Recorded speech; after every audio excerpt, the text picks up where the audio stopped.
Hai, Diana di sini. Terakhir kali kalian melihatku, aku baru saja menerima berita yang mengubah hidupku. Aku tinggal di kastil cantik sepanjang hidupku, tapi hanya sebagai pelayan untuk sahabatku, Putri Anne. Hingga kuungkap rahasia besar. Aku sebenarnya putri dari mendiang Ratu Mary, namun ia belum meninggal. Ia dipenjarakan adiknya, Ratu saat ini Miranda. Dan hal itu menjadikanku seorang putri sejati. Aku masih skeptis soal ini, jadi aku pergi dengan misi mencari jawaban dan bebaskan Mary. Kutemukan teman dalam diri Harry, sopir pengantar barang untuk kastil yang menunjukkan padaku kondisi miskin kebanyakan orang di kerajaan yang kami tinggali.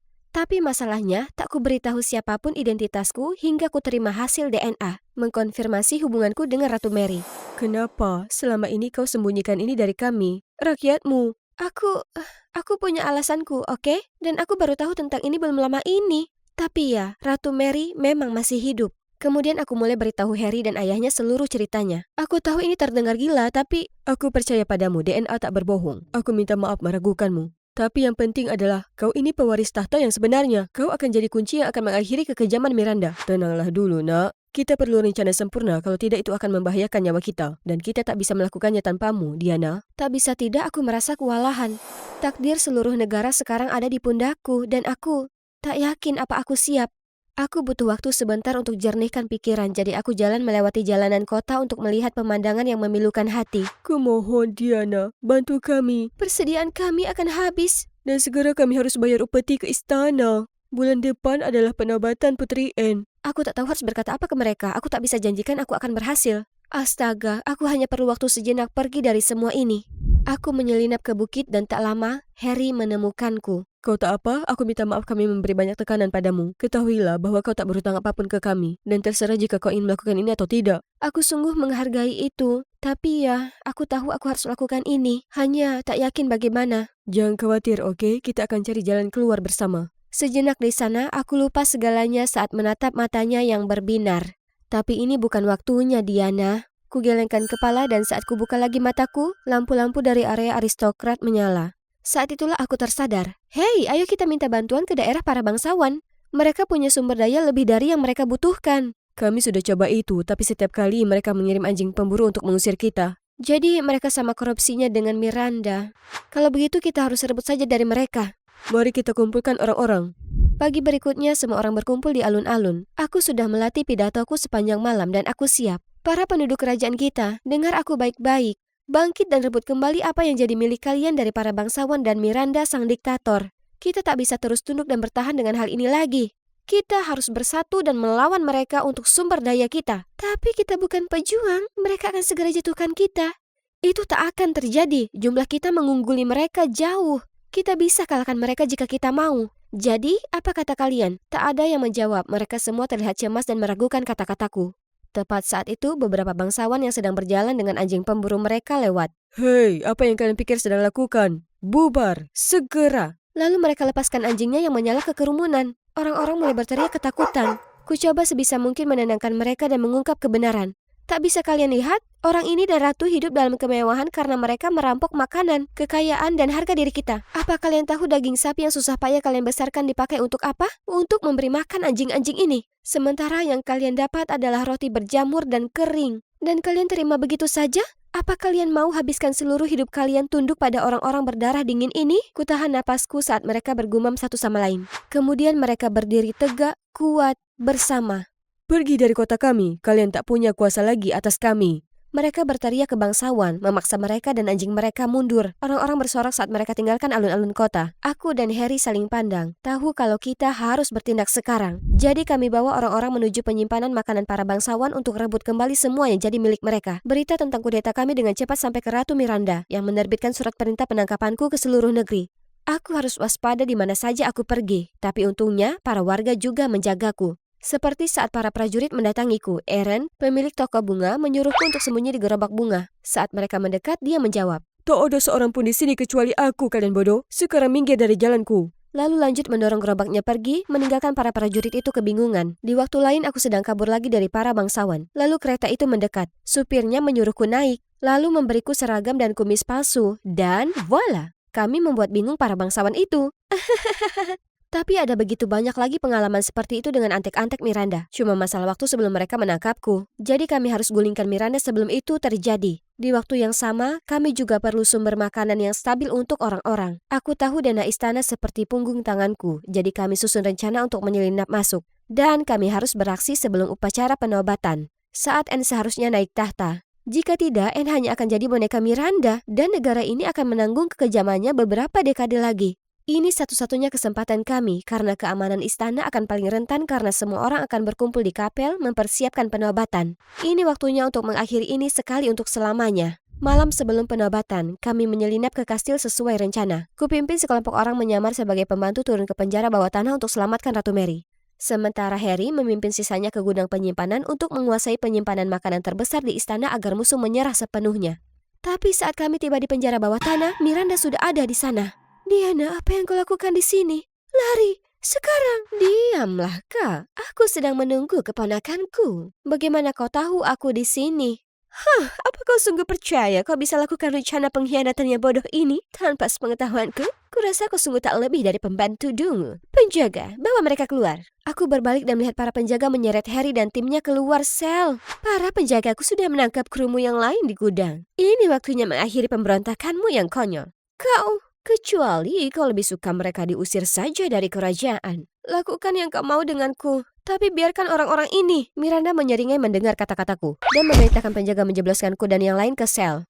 Kumohon Miranda, dia tak layak membusuk di sini. Kau masih belum bisa hilangkan kebiasaan bertele-tele itu setelah bertahun-tahun, Kak? Kau tak akan bisa lolos dari ini. Kau sudah menekan rakyatmu sendiri hingga melampaui batas. Suatu hari, segera mereka akan bangkit dan menggulingkanmu. Kata-kata yang besar untuk anak kecil yang manja. Biar ku tebak, kau bahkan tak menyadari kalau partnermu sendiri adalah tangan kananku, iya kan? Apa? Count Harold? Kau bohong. Tak mungkin.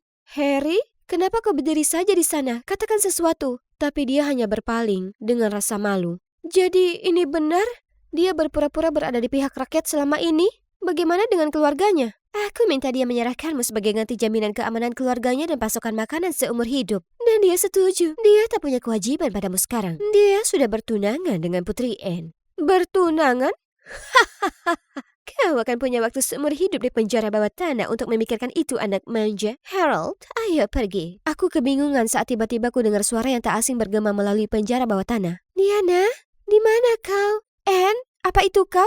Aku lurus di depan. Di sana kau rupanya. Aku sangat khawatir saat kau tiba-tiba menghilang. Maaf tak bisa cerita semuanya padamu. Tak apa, aku baru dengar semuanya sejak ku ikuti para penjaga yang menarik Harold ke bawah sini. Tapi kau jangan khawatir, aku bisa memohon ibuku untuk membebaskanmu. Dengan syarat kau dan ibumu tinggalkan negara ini dan tak pernah kembali lagi. Kenapa? Kau tak benar-benar berpikir kau mampu melawan ibuku, ya kan? Tak ada akhir dari semua ini, Diana. Aku tahu, tapi dengan bantuanmu kita mungkin bisa membalikan keadaan. Kita harus berjuang untuk apa yang kita percayai, Anne. Kau masih ingin hidup sederhana dan membuka toko roti, ya kan? Ini kesempatanmu. Tapi dia ibuku. Bagaimana mungkin aku melawannya? Kumohon Diana, dengarkan saja aku. Tidak, Anne. Aku tak bisa lakukan itu pada semua orang yang menderita di luar sana. Kita lebih baik berada di sini selamanya daripada bebas dan bersikap seolah Miranda tak melakukan semua kejahatannya. Kurasa mulai sekarang kita berpisah jalan. Selamat tinggal, Anne. Anne menangis, lalu pergi. Aku terkulai lemas di sudut sel yang sunyi senyap. Apa yang kupikirkan kalau aku bisa membuat perubahan? Dan sekarang ku kecewakan semua orang, Ratu Mary, Stella, Harold, Anne, dan semua. Kurasa aku tak sanggup lakukan ini lagi. Jangan menangis sekarang, sayang. Ini bukanlah akhir. Aku bahkan tak tahu lagi. Tak ada jalan keluar. Harry pasti tahu aku tak mungkin berhasil. Jadi dia berganti pihak. Benar kan? Begitu juga Anne. Tidak, mereka mungkin punya alasan sendiri. Tapi mereka lakukan yang mereka lakukan dan itu bukan salahmu. Aku tahu sulit bagimu, tapi kau harus tetap semangat. Tak ada waktu untuk menunjukkan kelemahan. Meskipun aku rasa tidak bisa, aku bertekad untuk berusaha. Pagi sekali besoknya, sekelompok lain dipimpin ayah Harold tak diduga muncul untuk menyelamatkanku dan Ratu Mary. Bagaimana kalian tahu kami di sini? Harry menghubungi kami kemarin malam dan meminta bantuan. Jadi disinilah kami. Kau lihat? Tak hanya aku, tapi juga rakyat percaya padamu. Aku seketika paham kenapa Harold harus berpura-pura berada di pihak Ratu Miranda kemarin. Dia punya rencana cadangan selama ini. Sekarang kami harus pergi untuk menghentikan upacara penobatan sebelum semuanya terlambat. Saat kami tiba, Anne sudah berjalan untuk menerima mahkota. Aku lari melewati penonton untuk sampai ke bagian depan kerumunan. Hentikan! Aku keberatan dengan penobatan Putri Anne karena aku, Diana, putri dari Ratu Mary adalah pewaris tahta yang sah. Dan aku punya bukti DNA untuk buktikan itu. Kerumunan jadi riuh saat mereka bereaksi terhadap berita ini. Bahkan para prajurit menghentikan langkah mereka. Penjaga, tangkap dia! Sebelum mereka bisa menangkapku, Harold dan sekelompok warga sipil membentuk tameng mengelilingiku, siap melawan. Tenang, tenang. Bukti itu dibuat-buat dan tidak ada bukti keabsahannya. Jangan terkecoh olehnya. Di saat itu, Ratu Mary akhirnya masuk. Dan kerumunan pun terdiam. Penduduk kerajaan kami, aku Ratu Mary kalian, dan aku masih hidup. Tapi aku telah ditawan selama bertahun-tahun oleh orang yang tak lain adalah adikku, Miranda. Dialah yang mengambil keuntungan dari kelemahanku setelah Diana dilahirkan untuk mengambil kekuasaan kerajaan. Sekarang dia dan kalian semua tahu kebenarannya. Dan kalian tahu bahwa Miranda bukan. Hentikan semua omong kosong ini. Aku masih ratu kerajaan ini. Tak peduli bagaimana. Ini pengkhianatan. Tangkap mereka semua, sekarang. Tapi tak ada yang mendengarkan dia. Para prajurit, pejabat, dan seluruh kerumunan memalingkan wajah ke Ratu Mary dan membungkuk di hadapan ratu mereka yang sebenarnya untuk pertama kalinya dalam 18 tahun. Dengan marah Miranda menyerbu arah kami, tapi dia mendapat kejutan blok ke penjara, di mana dia akan tunggu persidangan. Kemudian seorang pejabat mengembalikan mahkota ke Ratu Mary, tapi dia tak memakainya. Sebaliknya, upacara dimulai lagi, dan aku dinobatkan sebagai ratu kerajaan yang baru. Apa ibu yakin? Aku masih butuh banyak belajar. Kenapa tak kau hadapi saja sendiri? Semua memuji Ratu Diana. Terima kasih, berkat Anda kami selamat dari bencana kelaparan dan diktator. Anda memberi kami kehidupan yang lebih baik. Anda adalah ratu yang telah kami harapkan. Aku bisa menangis mendengar sorakan mereka. Kau lihat, jadi ratu bukan mengenai kekayaan dan pengaruh besar. Itu sungguh mengenai apa yang bisa kau tawarkan ke dunia dan siapa dirimu sebenarnya. Dan kau, sayangku, siap untuk ini. Terima kasih, aku akan berusaha sebaik mungkin teruskan perjuanganmu, Bu. Aku memeluknya erat saat para penonton bersorak-sorai. Dan begitulah aku resmi menjadi ratu. Tugas pertamaku yaitu mengembalikan apa yang menjadi hak rakyat. Aku janji pada diriku sendiri bahwa mulai sekarang tak akan ada yang menderita di bawah kepemimpinanku. Saat rakyat mengumpulkan barang mereka, Harold datang ingin bicara dan kami pun pergi ke tempat yang lebih privat. Diana, aku ingin jujur padamu. Awalnya aku ingin jadi pejabat kerajaan karena aku ingin kuubah pikiran Miranda dan membantu rakyat. Tapi tak seorang pun menganggapku serius. Mereka bilang aku harusnya tahu tempatku dan bersyukur orang biasa sepertiku dapat tempat di antara para bangsawan. Mereka bahkan memaksaku jadi salah satu yang mengantarkan upeti dari orang-orang ke istana. Itu membuatku muak. Tapi di momen aku bertemu denganmu, kurasakan sukacita dan kebahagiaan yang sudah lama tidak kurasakan. Aku tak ingin terima kenyataan bahwa aku telah bertunangan dengan Anne. Aku hanya ingin bersamamu. Aku tak tahu kau merasa seperti itu. Ibu bilang kau menyukaiku dan ingin bersamaku. Dan diizinkan kita bersama setelah aku naik tahta. Anne? Aku minta maaf mengatakan ini Putri Anne, tapi ibumu telah membohongimu. Aku hanya bertunangan denganmu karena paksaannya. Bukan keinginanku, aku sangat menyesal membuat perasaanmu kecewa. Aku tak pernah mengira cinta pertamaku akan berakhir seperti ini. Tapi aku lega untukmu, Diana. Kalian berdua mendapat restuku. Oh, Anne, aku tak pernah berniat menyakitimu. Tidak, ini akan baik untukmu. Aku akhirnya bisa tinggalkan istana dan jalani hidup normal. Menjadi pembuat roti seperti yang selalu kuinginkan. Terima kasih padamu, Ratu Diana. Meski aku sedih kehilangannya, bagaimanapun kami besar bersama. Aku tahu yang terbaik menghormati keputusannya dan biarkan dia pergi. Itu yang kami berdua butuhkan. Sekarang, setelah semuanya beres, aku bisa bernapas lega. Oh, tunggu. Belum. Harry atau Harold? Yang mana? Yang manapun kau suka. Biar ku perjelas ini, aku masih marah padamu karena berbohong. Jadi kau akan menerima hukuman, Tuan? Ya. Lihat siapa yang pamer kekuasaan di hari pertama pemerintahannya. Apa? Kau berani menentang ratu? Tidak. Pelayanmu yang rendah ini siap untuk mematuhi perintah ratu yang berkuasa selama sisa hidupku. Kalau begitu, kuperintahkan kau menciumku sekarang. Siap melayani Anda, Yang Mulia. Kemudian dia menarikku mendekat dan membuatku terhanyut dengan ciuman yang paling bergairah yang pernah ada. Kurasa ceritaku berakhir seperti dongeng saja, ha?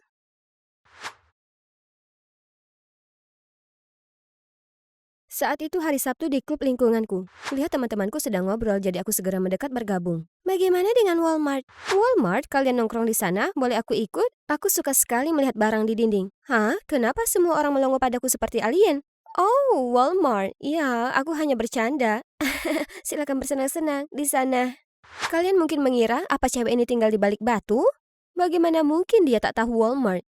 Ya, sekarang aku tahu. Hai, aku Jasmine, anak satu-satunya dari pengusaha hotel terbesar di New York. Besar dalam keluarga kaya, aku terbiasa dengan pesta mewah dan berada di sekitar keluarga kaya. Itulah gimana aku bertemu teman-temanku, Kathy dan Ashley. Putri dari rekan bisnis orang tuaku. Aku mungkin punya gaya hidup yang istimewa, tapi sebenarnya aku paling senang saat aku kerja di studio seniku. Aku punya akun Tumblr anonim di mana aku bagikan beberapa lukisan cat minyakku yang terbaik. Di sana aku ngobrol dengan salah satu penggemarku ini, Daniel. Dia sungguh keren, dan dia juga suka sekali seni. Tapi yang terhebat dari semua itu, aku baru tahu kita akan masuk SMA yang sama. Yeay! Kado saat tahun ajaran sekolah dimulai, aku minta bertemu Daniel secara langsung. Oh, itu pasti dia. Aku hendak menyapanya saat tiba-tiba seorang gadis muncul. Wah, tentu ada banyak gadis kaya di sini. Aku bersumpah kulihat beberapa dari mereka melirikmu. Oh, yang benar saja. Kau tahu bagaimana aku paling benci putri-putri manja itu. Aku hanya tak tahan berada di dekat mereka. Oh, tidak. Daniel benci cewek kaya? Aku tak bisa biarkan dia melihatku hari ini. Tidak seperti ini. Jadi aku mengirim pesan padanya mengatakan ada sesuatu yang terjadi. Selama beberapa hari kemudian, aku tahu kalau si Daniel adalah si keren yang nilainya sempurna. Saat ini menjadi ketua klub lingkungan. Dan dia jomblo. Jadi itu Haley, hanya teman dekatnya. Aku bertekad untuk menaklukkan hati Daniel. Aku hanya perlu mencari cara mensiasati semua yang berkaitan dengan anti kekayaan. Aha! Aku akan pura-pura menjadi cewek normal dan ikut klub lingkungan David. Sementara aku akan membuatnya jatuh hati padaku sebelum memberitahunya kebenaran tentang akun Tumblrku. Tentu saja, aku tak bisa biarkan Kathy dan Ashley tahu tentang ini juga. Dan disinilah aku, di klub lingkungan.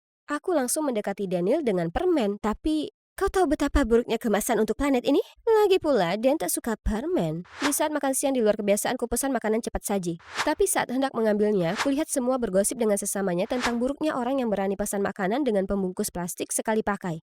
Oh, konyolnya aku. Aku benar-benar lupa kalau aku di klub lingkungan. Dengan cepat aku bohong kalau aku sudah makan, meskipun perutku mengeram seperti monster. Dan insiden hari ini adalah momen memalukan lainnya yang kuciptakan sendiri di klub. Oh, Walmart. Ya, aku hanya bercanda. Silakan bersenang-senang di sana. Belajar menjadi anak perempuan normal itu sulit, tapi berurusan dengan teman-temanku yang kaya bahkan lebih sulit lagi. Aku sangat sibuk di klub. Aku benar-benar lupa aku masih memakai tas daur ulang. Bukan punyaku. Di lain waktu aku hampir ketahuan saat berusaha menggalang dana dengan teman klub yang lainnya. Aku akhirnya sembunyi di kamar mandi selama 1 jam penuh. Tapi semua penderitaan ini sebanding karena aku bisa bergaul dengan Daniel. Daniel, aku punya ini untukmu. Oh, ini untukku? Kau memang pelukis yang hebat ya, terima kasih. Oh ya, kenalkan Andy, dia ada di grup desain poster halte bus ramah lingkungan dan kau akan bekerja dengannya mulai sekarang. Bukannya anak kaya sepertinya tak butuh naik bus. Andy, apa yang kau lakukan di sini? Aku bisa katakan hal yang sama denganmu, ayahku baru menikahi ibu Daniel, jadi disinilah aku mendukung saudara tiriku yang baru. Oh, jadi Andy, yang kutemui di pesta mewah dengan orang tua kami di masa lalu, ada di lingkaran dalam Daniel. Ini berita yang luar biasa. Jadi kuceritakan padanya rencanaku untuk dapatkan Daniel. Jadi, ada kemungkinan kau membantu cewek ini? Tentu, aku selalu ingin Daniel punya pacar kok. Dia benar-benar perlu sedikit bersantai. Sejak saat itu, Andy mulai mengajariku tentang hidup biasa. Pernah, dia bersikeras mengajakku ke taman hiburan untuk pertama kalinya. Memangnya kenapa orang-orang naik bus? Kenapa mereka tak naik mobil saja? Tak semua orang mampu membeli mobil, Jess. Jadi, kapan bus akan menjemputku? Bus tak datang padamu, kau harus pergi ke halte bus. Hah? Halte bus? Apa itu? Itu sudut dengan kursi duduk, kau akan lihat. Bus itu padat dan ada bau unik datang dari suatu tempat di belakangku. Mana sampahnya dan handuk panasku? Jess, ini bus, bukan pesawat. Kau tak mendapat semacam itu di sini. Kemudian bus tiba-tiba tersentak dan aku terlempar ke depan. Tapi Andy menangkapku di lengannya. Aku mengintip ke arahnya dan jantungku hampir berhenti berdetak. Dia tampak sangat tampan dari sudut ini. Akhirnya, kami sampai di taman hiburan, dan ternyata taman hiburan itu sangat menyenangkan. Aku terus memutar-mutar cangkir teh hingga aku merasa pusing, dan melempar bola ke tumpukan kaleng. Di perjalanan pulang, Andy bersikeras ikut mengantri panjang untuk mencoba taco. Aku tak pernah menunggu begitu lama untuk makanan sebelumnya, tapi oh ya ampun, rasanya lebih enak daripada makanan kelas Michelin Star. Yang terbaik dari semuanya, Andy juga bantu aku mendekati Daniel. Aku sangat gugup. Pohon-pohon ini banyak daunnya ya. Maksudku semua pohon memang berdaun, kecuali saat musim dingin pohon-pohon tak begitu berdaun. Kau ini kombinasi yang pas antara imut dan aneh. Astaga naga, dia pikir aku ini imut. Aku bersiap untuk ciuman pertamaku yang manis saat Haley menyela dan mulai membuat Daniel bosan dengan membahas suatu proyek. Kemudian di hari itu, Haley menarikku ke sudut. Siapa kau dan kenapa kau ikut klub ini? Aku hanya orang yang gemar dengan lingkungan dan pencinta alam. Cewek ini ada di mana-mana, menjadi obat nyamuk antara aku dan Daniel. Tapi tak apa, karena Andy mengundangku ke rumahnya untuk mengerjakan poster untuk klub. Dan maksudku, aku bisa dengan nyaman bertemu Daniel di sana juga. Oh, beberapa lukisan di sini luar biasa. Aku tak menyadari kalau Andy adalah penggemar seni. Kami mendiskusikan beberapa artis kesukaan kami. Kemudian kutunjukkan beberapa lukisan terbaikku di akun Tumblrku. Wow, aku bisa katakan kau benar-benar berbakat dalam membaurkan transisi. Sebenarnya aku bercita-cita jadi seniman, tapi saat ibu meninggalkanku dan ayah untuk berkeliling dunia dan mengejar impian melukisnya sendiri, aku tak ingin membuat ayah lebih sedih lagi dari sebelumnya, jadi aku berhenti melukis. Kukatakan padanya untuk mengejar mimpinya, apapun yang terjadi dan mengundangnya ikut denganku di studio seni kapanpun dia mau. Tiba-tiba terasa sangat panas di sini. Aku perlu segelas air sebelum aku meleleh. Aku berjalan ke dapur mendapati Daniel sedang melamun menatap keluar jendela. Hei, apa semua baik-baik saja? Halte bus ramah lingkungan temui jalan buntu karena kurang dana. Aku tahu aku bisa saja berikan dia beberapa uang sakuku, tapi itu artinya mengungkap kalau aku cewek berada. Jadi kuhibur dia dengan wajah-wajah lucu dan mengatakan kalau semua akan baik saja, tapi kemudian... Kau tak paham, aku harus membuat proyek ini berhasil tak peduli bagaimana. Hanya dengan itu aku bisa dapatkan beasiswa untuk masuk ke universitas impianku. Perilakunya membuatku kaget. Daniel yang ini benar-benar berbeda dengan penggemar yang kuajak bicara. Tapi mungkin dia hanya bersandiwara karena halte bus ramah lingkungan berarti sekali untuknya. Jadi, hari berikutnya kuputuskan untuk memberi Daniel hadiah yang paling diinginkannya. Amplop berisi uang saku bulananku. Saat aku hendak mendekati Daniel, Haley mencegatku. Aku sudah tahu rahasiamu, cewek tajir. Apa? Tidak. Kau pasti berkhayal yang tidak-tidak. Oh, benarkah? Jadi kau tak mengenal orang-orang ini? Bukankah mereka pembuat onar dari kelompok anak orang kaya? Ya, itu mereka. Tapi kenapa berteman dengan para anak manja itu? Anak manja? Jas, teganya kau berkata begitu. Semua akting selamatkan pohon itu tak mempan padaku. Kau bertingkah palsu sejak awal, jadi aku mengikutimu dan melihatmu dengan teman-teman kayamu di gerai mewah. Itu benar, ayah Jasmine punya lebih banyak hotel daripada gabungan rumah-rumah anggota klub bodohmu itu. Aku tak tahu apa yang dilakukan di sini. Daniel berjalan pergi tanpa mengatakan apapun, jadi aku berlari mengejarnya. Aku tahu benar kalau orang kaya seperti kalian tak ada baiknya. Kau bisa saja danai proyek itu, atau paling tidak bantu aku minta pinjaman ke ayahmu, tapi kau tak melakukan apapun. Kau membuatku jijik. Aku hanya melakukannya karena aku menyukaimu. Lalu Katie dan Ashley memergokiku. Aku minta maaf atas apa yang kukatakan tadi. Itu salahku. Seharusnya aku tak katakan hal buruk tentang kalian. Aku tak mengira gadis terhormat sepertimu akan merendahkan diri sendiri untuk belas kasihan cowok sepertinya. Kalau kamu mau balik ke kelompok, maka putuskan hubungan dengan teman-teman berkantong cekakmu itu. Mungkin teman-teman klubku benar, kita selama ini dangkal dan materialistis. Kita harus berubah, bukan mereka. Kau, beraninya kau, Jasmine? Jasmine! Jadi Daniel tak ingin melihat wajahku lagi sementara Katie mendepakku dari grup. Selama seminggu penuh aku mengurung diri di kamarku. Kejadian itu memang buruk, namun itu memberiku waktu untuk berpikir lebih jernih dan menyadari aku sebaiknya berhenti mengejar Daniel. Sebaliknya, aku ingin lebih aktif di klub lingkungan karena aku sangat senang berkontribusi untuk kebaikan bersama. Jadi, pagi berikutnya aku pergi ke pantai untuk bersih-bersih dengan klub. Semua orang sangat kaget melihatku, terutama Andy. Kau kembali. Aku sangat lega kau kembali. Dari mana saja kau? Kemudian kami ngobrol dengan riang sambil membersihkan sampah dengan semua orang. Hanya Daniel dan Haley yang jelas tampak terganggu, tapi aku cuma tak peduli. Sejak saat itu, aku sibuk membantu menyiapkan pertunjukan Teng Hiu untuk menggalang dana halte bus ramah lingkungan. Suatu hari, Daniel mendekatiku dan minta maaf karena bersikap berlebihan hari itu. Dia lanjut menjelaskan ibunya dicap matre sejak menikahi ayah Andy. Dia ingin tunjukkan kalau tak seperti Andy yang dilahirkan dengan kemewahan, dia tak butuh uang. Dan dia bisa dapatkan beasiswa untuk masuk kampus lewat halte bus ramah lingkungan. Mendengar ini aku melunak dan memaafkannya. Setelah itu, kami berteman lagi. Dan kurasa dia menggodaku. Hey Jess, kau tampak cantik hari ini. Kau punya mata yang cantik. Tapi entah kenapa setiap kali aku bersamanya, yang kupikirkan hanya Andy. Waktu berlalu, dan tibalah babak kualifikasi Teng Hiu. Seluruh klub dengan gugup menyaksikan Daniel mempresentasikan proyek tersebut. Dan coba tebak, proyek kami terpilih untuk babak final. Tepat saat itu, Daniel mengikutiku keluar. Jasmine, maukah kau menjadi pacarku? Aku sangat bingung sampai aku mengangguk tanpa pikir panjang. Tapi entah kenapa aku tak merasa senang sama sekali. Di kencan pertamaku dengan Daniel, kudapati pikiranku kembali membayangkan Andy.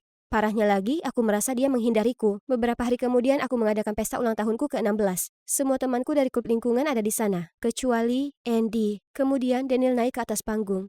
Hai semuanya, aku sudah menyiapkan lagu istimewa untuk pacarku Jasmine. Kau bilang kau menyesal, tapi sekarang sudah terlambat. Jadi simpan saja, menyingkirlah, diamlah. Karena jika kau pikir aku peduli padamu sekarang. Hei cewek, aku tak peduli. Berikutnya yang kutahu semua terkesiap, lalu memandang kasihan. Jadi ini untukmu, Jasmine. Kau anak manja, kaya yang tak berguna. Selamat ulang tahun, kau keputuskan. Aku terpaku tapi berusaha menenangkan diri. Ya, aku kaya, tapi bukan manja dan tak berguna. Orang-orang itu lebih dari kelas sosial mereka, kau tahu?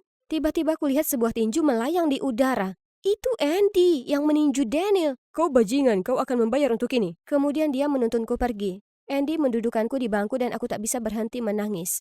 Sudah, berhenti menangis. Dia tak layak mendapatkanmu. Tak pernah. Tapi aku tak bisa berurusan dengan hal ini sekarang, jadi aku berbalik dan lari tanpa mengucap sepatah kata pun. Setelah menangis hingga tertidur malam itu, aku tahu hari berikutnya aku harus tangguh. Jadi aku kembali ke klub untuk mengambil barang-barangku. Hei, aku minta maaf atas apa yang terjadi kemarin malam. Aku tak pernah mengira dia bisa lakukan hal seburuk itu padamu. Dan aku minta maaf telah bersikap kasar padamu selama ini. Aku tahu sekarang kalau itu salahku. Tak apa, kurasa itu salahku sejak awal. Aku mengabaikan kenyataan kalau kami tak cocok hanya karena dia itu penggemarku. Daniel itu penggemarmu? Ya, dari akun Min Arts di Tumblr milikku. Ya Tuhan, itu kau? Penggemar itu aku, bukan Daniel. Oh, itu masuk akal. Kurasa aku sudah salah paham akan semuanya selama ini. Tapi kenapa ada foto dan informasi Daniel? Hailey mengakui dia naksir Daniel. Tapi sekarang aku tahu sifat aslinya. Dia tak pantas lagi, kau tahu? Aku juga akan meninggalkan klub ini. Daniel lah yang harus pergi. Tunggu dan lihat saja. Meski masih dalam suasana kurang baik, aku datang ke babak final Teng Hiu untuk melihat proyek di mana aku berkontribusi. Dan ya, hal tebus ramah lingkungan kami akhirnya mendapat persetujuan pendanaan. Ketika tiba-tiba, Aku akan investasi, tapi aku tak mau Daniel jadi pasanganku. Aku ingin itu Hailey, karena dia otak di balik semua ini. semua anggota klub berseru bersama untuk mendukung Hailey dan mencemooh Daniel.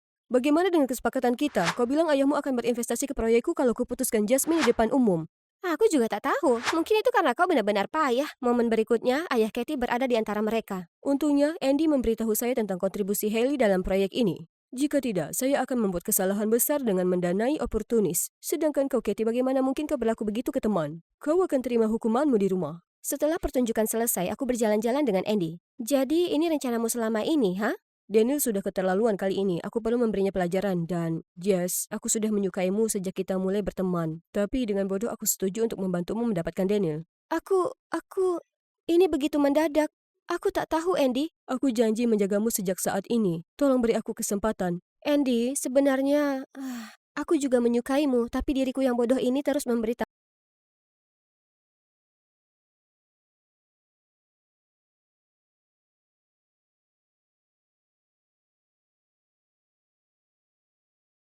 Hai, aku Nuella. Aku dibesarkan oleh ibu tunggal bersama dengan saudara kembarku, Nancy. Ibu adalah CEO perusahaan kecantikan yang berhasil ia dirikan setelah ayah kami yang tentara meninggal. Lalu sangat terobsesi membuat kami tampil terbaik untuk menarik pelanggan. Tapi ibu cuma tak paham kalau aku tak gemar menempeli wajahku dengan makeup. Bahkan body lotion membuatku merasa seperti belut licin. Saudaraku Nancy sebaliknya adalah penggila kecantikan sama seperti ibu. Saat aku 13 tahun, ibu memecahkan satu kerat telur hanya untuk menggunakannya untuk masker wajah. Baiklah anak-anak, waktunya memanjakan wajah. Sementara dia sibuk mengoleskan hal menjijikkan itu ke wajah Nancy, aku menyelinap ke dapur untuk mengocok sisanya. Ibu lalu muncul dengan Nancy dengan masker konyol mereka itu. Ini giliranmu, Nuella. Kau menggorengnya. Nah, perut glowing lebih baik daripada wajah glowing, Bu. Tapi itu membuatmu makin cantik, membuat kulitmu bersinar. Dengar, Nuella, aku tak tahu apa untungnya kau membaca buku-buku bodoh itu sepanjang waktu. Penistaan, buku adalah kehidupan, Bu. Dan sudah kukatakan padamu, aku ingin menjadi novelis. Seorang novelis, apa kau mau miskin seumur hidup? Itu pekerjaan paling tak berguna yang pernah ada. Itu benar, yang harus kau lakukan yaitu berinvestasi ke diri sendiri untuk terlihat cantik dan pria kaya pasti akan merebut hatimu. Kenapa kau tak bisa seperti Nancy? Bagaimana dengan berusaha mengedukasi dirimu sendiri dan hasilkan uangmu sendiri daripada menunggu tuan kantong uang? Menulis cerita adalah kegemaranku. Menciptakan dunia di kepalaku dan melahirkan karakter memberiku kesenangan lebih dari apapun. Dan ibu mengira aku bercanda hingga ulang tahun kami yang ke-18. Baiklah, buat permintaan, aku akan kabulkan. Aku ingin mengganti lemari pakaianku. Terkabul. Dan kau, Nuella? Aku ingin menjadi penulis tetap, Bu. Seperti Stephen King atau J.K. Rowling. Maaf Nuella, tapi permintaan itu tak akan pernah terwujud. Kau akan menjalankan bisnisku dan itu final. Bagaimana kau bisa putuskan kehidupanku untukku? Paling tidak Nancy mendapatkan kecantikannya. Dia bisa merebut pria kaya. Tapi kau tak begitu cantik. Aku hanya menjagamu. Itu menyakitkan. Ibu, aku ini sudah dewasa. Melihat aku tak mau kalah, ibu jadi dingin padaku. Dia menyuruhku bayar tagihan rumah dan tak sanggup menanggungnya, aku pindah. Tapi menjadi penulis tak semudah yang dibayangkan. Tak ada satupun yang mau menerbitkan bukuku. Dan di rumah, semuanya menjadi terlalu berat. Aku bahkan tak bisa membeli makanan layak setelah tak ada listrik di rumah. Aku tak punya pilihan lain kecuali cari pekerjaan paruh waktu supaya aku bisa mendanai diriku sendiri. Aku dipekerjakan sebagai kasir di Edgar's Market, jaringan toko bernilai miliaran di seluruh negeri. Dan begitulah aku bertemu Kit, rekan kasir, pria yang baik tapi... Hei Nuela, mungkin akhir pekan ini kita bisa, aku tak tahu, pergi ke area permainan? Terima kasih, maksudku aku tak suka game, maaf. Lain kali, bye. Aku juga suka bergaul dengan Kit, tapi dengan hidupku yang lebih berantakan dari ledakan spaghetti, kencan tak ada di dalam daftar menuku. Rasa rinduku pada keluarga makin menjadi saat Natal semakin dekat. Kemudian suatu malam, entah tiba-tiba, ibu menelpon untuk memberitahu kalau Nancy akan menikah. Dia ingin keluarga berkumpul saat Natal, terakhir kali sebelum hari besar itu. Aku sangat bersemangat untuk bertemu mereka lagi. Yang aku tak tahu, di depanku ada drama yang mengubah hidup. Di perjalananku mencari taksi untuk ke rumah ibuku, aku menabrak seorang pria. Menyikirlah gadis kecil. Aku melihat sekilas tato ular di lengannya. Benar-benar membuatku takut. Orang-orang itu baru saja merampok salah satu toko Edgar's Market. Kau tak apa? Apa? Yang mana? Yang ada di Broadway. Sepertinya ada yang menargetkan Edgar. Benar sekali. Ini bukan kali pertama toko Edgar dirampok. Aku berharap agar tempatku bekerja tak akan jadi korban. Dalam beberapa menit aku mengetuk pintu depan dan itulah saat Nancy dan pacarnya datang.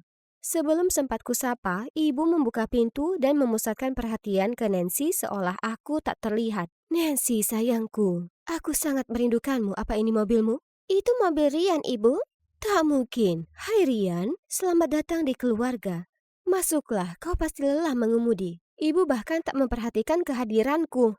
Begitu masuk, aku mengesampingkan sedikit rasa cemburu untuk bertanya kabar dengan Nancy. Nancy, kau terlihat baik. Trims, bagaimana denganmu? Apakah sekarang Stephen King atau semacamnya? Kuharap sesuatu yang lebih besar dari bisnis keluarga. Ya, aku mendapat pekerjaan yang baik di perusahaan penerbit Panda. Apa? Itu kan perusahaan penerbitan terbesar di US. Kenapa kau tak cerita saat aku telepon? Itu kejutan Natal. Oh, Nuela, aku sangat senang. Aku punya ini untukmu, Bu. Bisakah kita makan? Aku lapar. Oke, jangan hakimi aku karena berbohong. Nancy secara nyata menindasku dengan pencapaiannya. Sementara kami makan siang, ibu mulai menanyai Rian pertanyaan seolah dia sedang wawancara pekerjaan. Jadi, Nancy bilang kau berasal dari keluarga yang berpengaruh? Ya, ayahku adalah Edgar. Anda tahu, CEO dari Edgar's Market. Saat berita mengejutkan itu, mulutku menolak makanan yang ada di dalamnya. Nuela, kau tak apa? Minumlah air cepat. Aku tak apa, Bu. Ya ampun, Rian adalah anak CEO, bos besar dari perusahaan tempatku bekerja.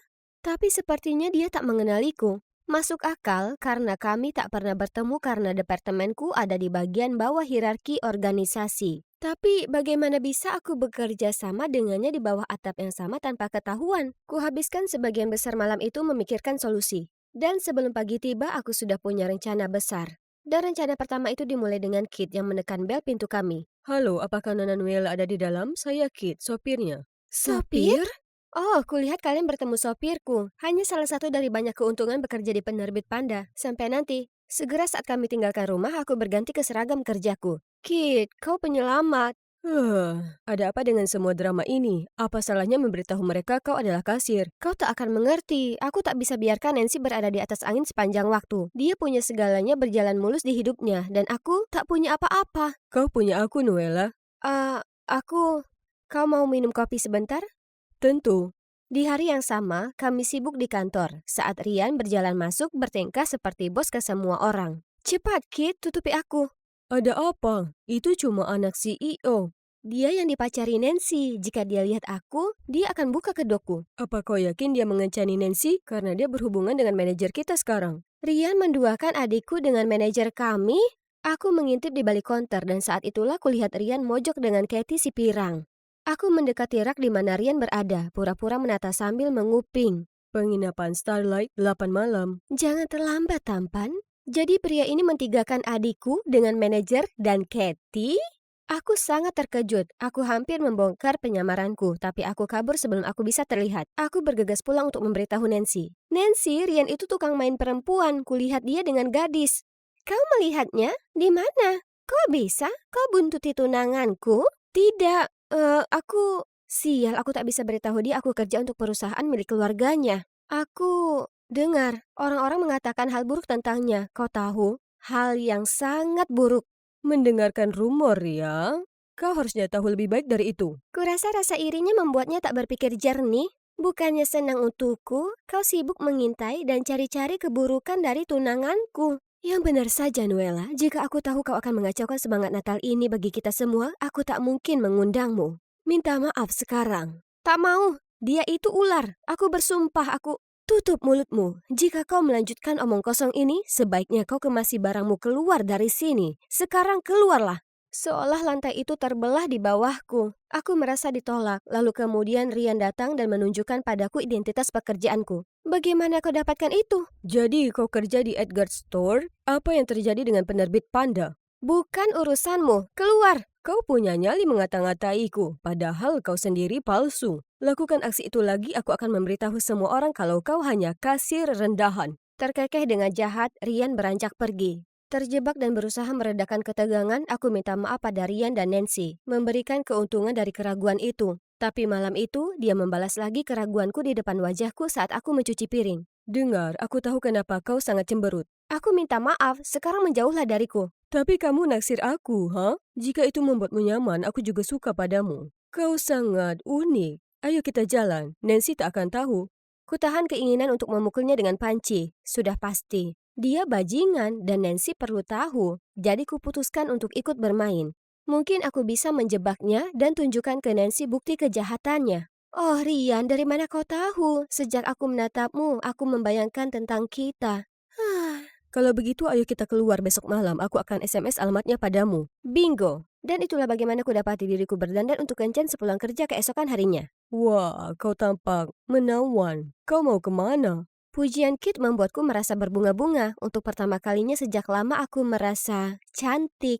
Terima kasih, aku akan keluar. Keluar seperti kencan? Iya, dengan Rian. Biar ku jelaskan. Ku ceritakan ke Kit semua yang kurencanakan, tapi tak satu pun yang kukatakan masuk akal baginya. Ini terlalu beresiko. Bagaimana jika Rian ingin menyakitimu? Aku akan baik-baik saja dan siap menjatuhkan si brengsek itu. Aku tiba di restoran lebih awal, tapi kulihat Rian bersama dengan laki-laki yang kukenali sebagai salah satu perampok Edgar Store. Perawakan yang sama, tato yang sama. Penasaran dan khawatir, aku diam-diam mendekat, menyiapkan alat perekam telepon.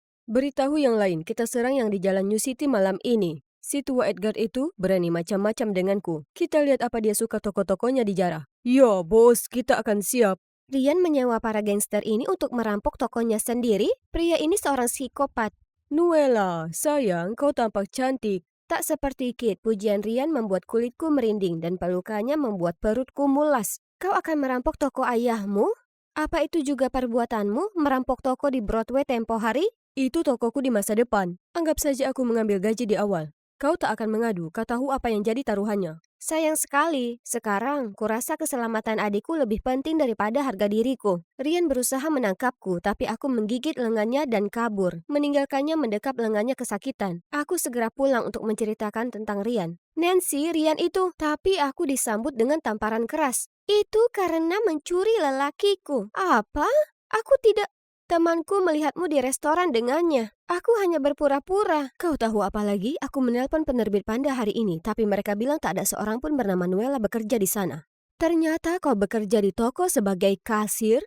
Ya, iya memang, dan aku sangat menyesal. Tapi dengar, Rian itu berbahaya. Dia bekerja dengan geng yang merampok toko ayahnya. Bagaimana mungkin kami bisa percaya? Jika kau bisa bohong soal pekerjaanmu, kau mungkin juga berbohong soal yang lainnya. Kenapa kau terus membuat kami kecewa? Kekecewaan mereka yang begitu nyata terasa seperti dunia runtuh di pundakku. Hanya ada satu orang tersisa untuk dituju. Aku akan temui ayahnya untuk mengungkapnya. Aku punya rekaman dirinya mengakui kejahatannya. Dia akan menyesal main-main denganku. Aku tak yakin itu ide yang bagus karena dia tahu kau tahu. Mari kita pikirkan sesuatu yang tak terlalu berbahaya. Aku akan ambilkan kau sesuatu untuk menenangkanmu, oke? Sementara dia mengambil sesuatu yang menenangkan itu, aku tak bisa menunggu jadi aku menyelinap keluar. Dan langsung menuju ke kantor pusat Edgar. Halo, aku ingin bertemu dengan CEO Edgar. Ini mendesak, seseorang berencana merampok tokonya. Aku punya bukti. Bukti, ha? Ikut denganku. Pengawal keamanan membawaku ke sebuah lift, lalu kami berhenti di depan sebuah ruangan.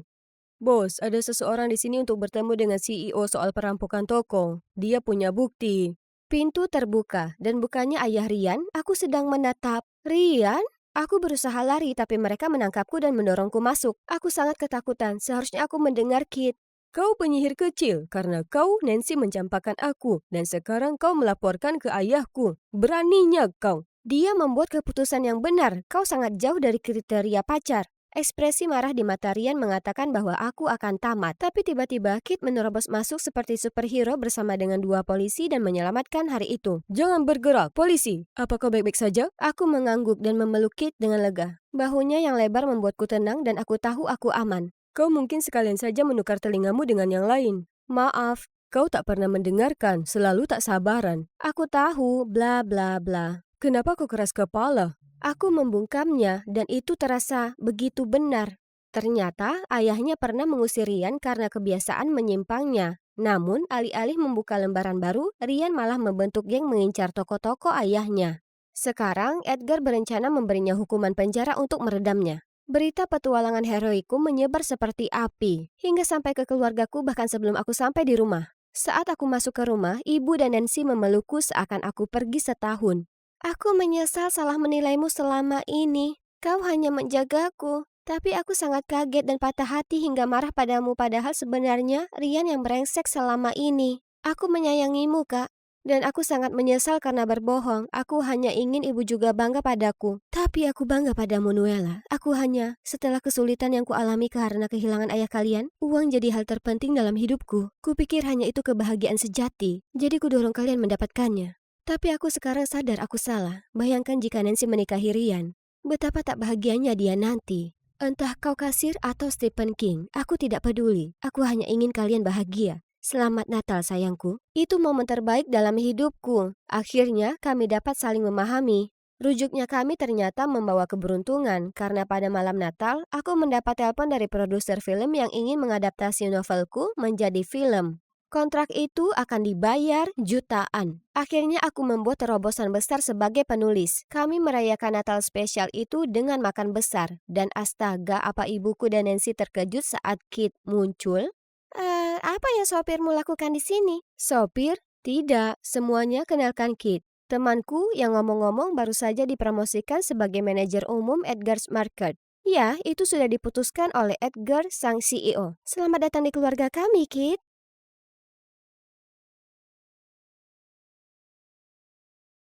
Aku berada di kencan makan malam romantis dengan belahan jiwaku. Tahu betul bahwa suatu hari kita akan berpisah. Tapi aku tak mau aku jatuh cinta padanya. Aku jatuh cinta padamu. Dan aku tahu bahwa cinta cuma sebuah teriakan dalam kehampaan. Dan kita semua akan hancur. Dan akan datang suatu hari di mana matahari akan menelan satu-satunya bumi yang pernah kita miliki. Dan aku jatuh cinta padamu. God, Eleanor, luar biasa. Iya, itu adalah hal biasa dalam kehidupan seorang aktris. Oh, hei, aku tidak tahu kamu di sana. Aku Eleanor dari LA. Kehidupanku sebagai seorang anak sedikit berbeda dari yang lain. Saat mereka dikelilingi oleh boneka dan mainan, aku menjadi pusat perhatian. Menjadi seorang superstar kelihatan menyenangkan pada saat itu, namun kemewahan dan glamornya dunia hiburan lambat laun membuatku lelah. Ibuku tidak pernah mengizinkanku istirahat di sela-sela pertunjukan. Jadi tak ada waktu untuk bergaul dengan orang-orang seusiaku. Kalian tahu, aku ketinggalan melakukan hal-hal normal seperti menginap dan pergi ke pesta ulang tahun. Dan sebelum aku menyadarinya, aku sudah disibukkan dengan pekerjaan dan pekerjaan. Sayang, aku punya naskah lain untukmu. Lihatlah. Terserah, Bu. FYI, Yeremia juga ada di acara itu. Serius? Bu, si brengsek tak berperasaan itu selingkuh dariku. Tidak mungkin aku bekerja dengannya.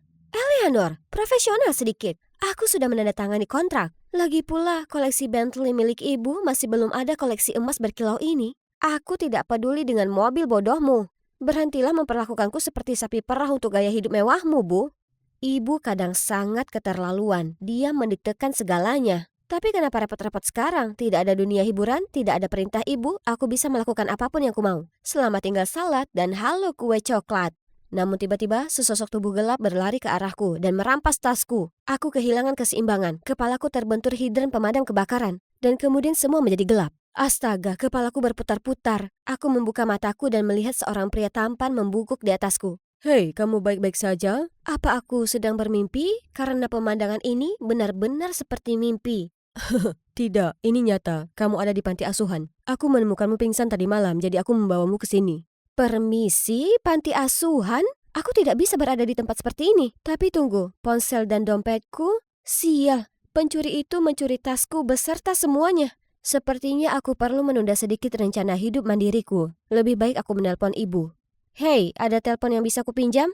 Tiba-tiba TV menyiarkan laporan hilang. Aktris muda Eleanor Mitchell dilaporkan hilang. Spekulasinya ini aksi publisitas untuk mempromosikan film terbarunya. Namun manajernya menyatakan ini tidak benar dan mendesak siapapun yang memiliki informasi untuk melapor. Cewek itu akan segera muncul kembali saat dia lapar. Apa? Aku bisa saja terbaring mati di tempat persembunyian. Sejauh yang mereka ketahui dan mereka masih mengejekku?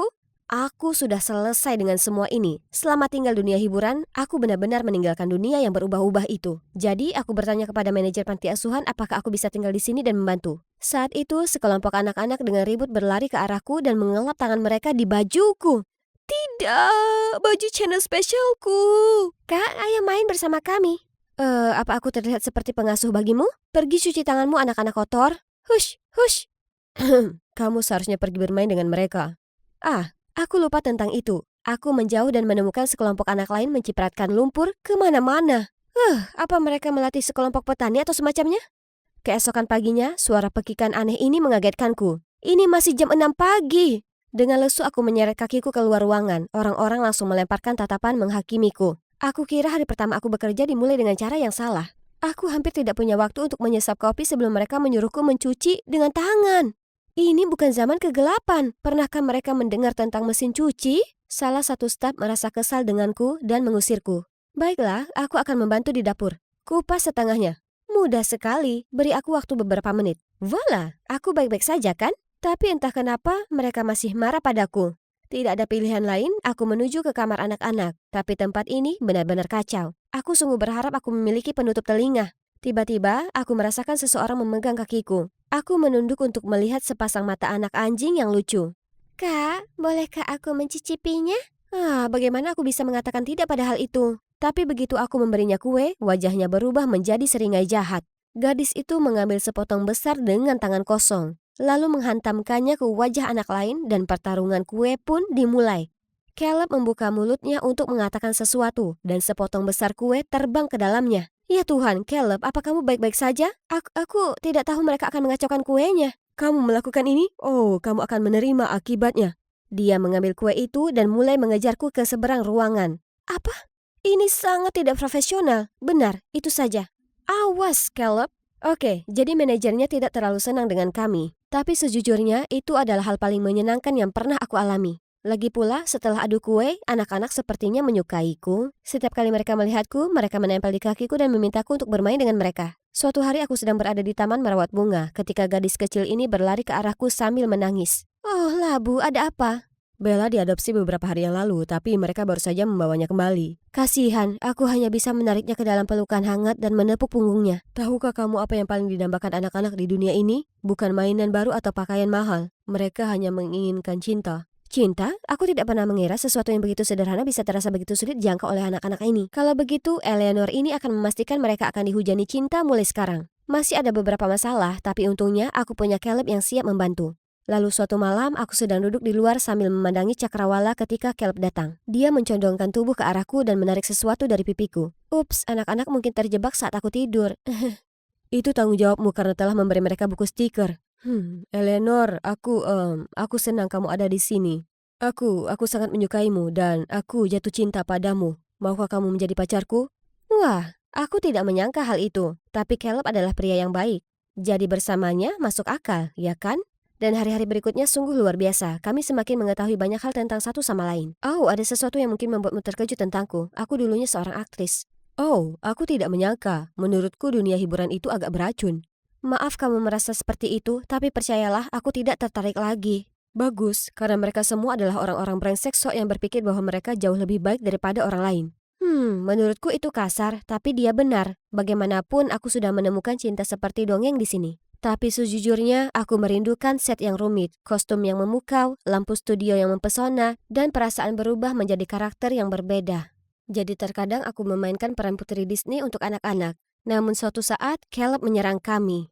Lihat dirimu, kembali ke cara lamamu. Ayolah anak-anak, ada hal yang lebih baik untuk dilakukan daripada ini. Jantungku berdebar-debar dalam kesedihan. Akting adalah bagian dari diriku. Tapi sepertinya dia tidak akan pernah memahaminya. Dan aku juga tidak ingin membuatnya kesal. Jadi kurasa aku harus mengesampingkan passionku dan hanya fokus pada kehidupan baruku di sini. Suatu hari saat melompat-lompat menuju taman bermain, aku terpeleset kulit pisang dan hampir terjatuh ketika sebuah tangan yang kuat menangkap punggungku dan membantuku berdiri. Tentunya dia memiliki tubuh yang kuat dan sikap yang sopan. Tapi siapa orang ini? Aku berterima kasih padanya, tapi dia hanya menatapku. Kamu mirip sekali dengan Eleanor Mitchell. Ya, aku adalah dia. Oh, kamu benar-benar meninggalkan dunia hiburan? Aku pikir itu cuma tipuan media.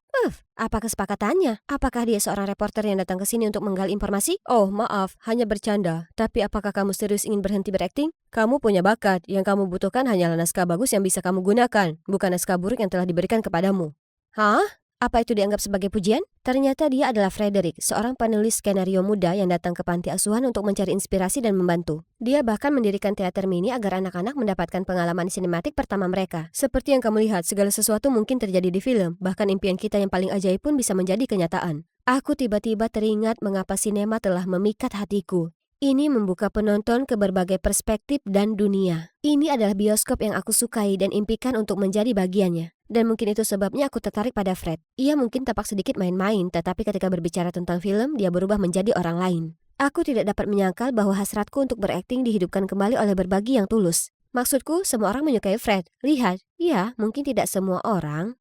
Baiklah anak-anak, tapi ingatlah belajar adalah prioritas agar kalian bisa memiliki kehidupan yang lebih baik. Akting dan penulisan naskah hanyalah angan-angan, itu tidak nyata.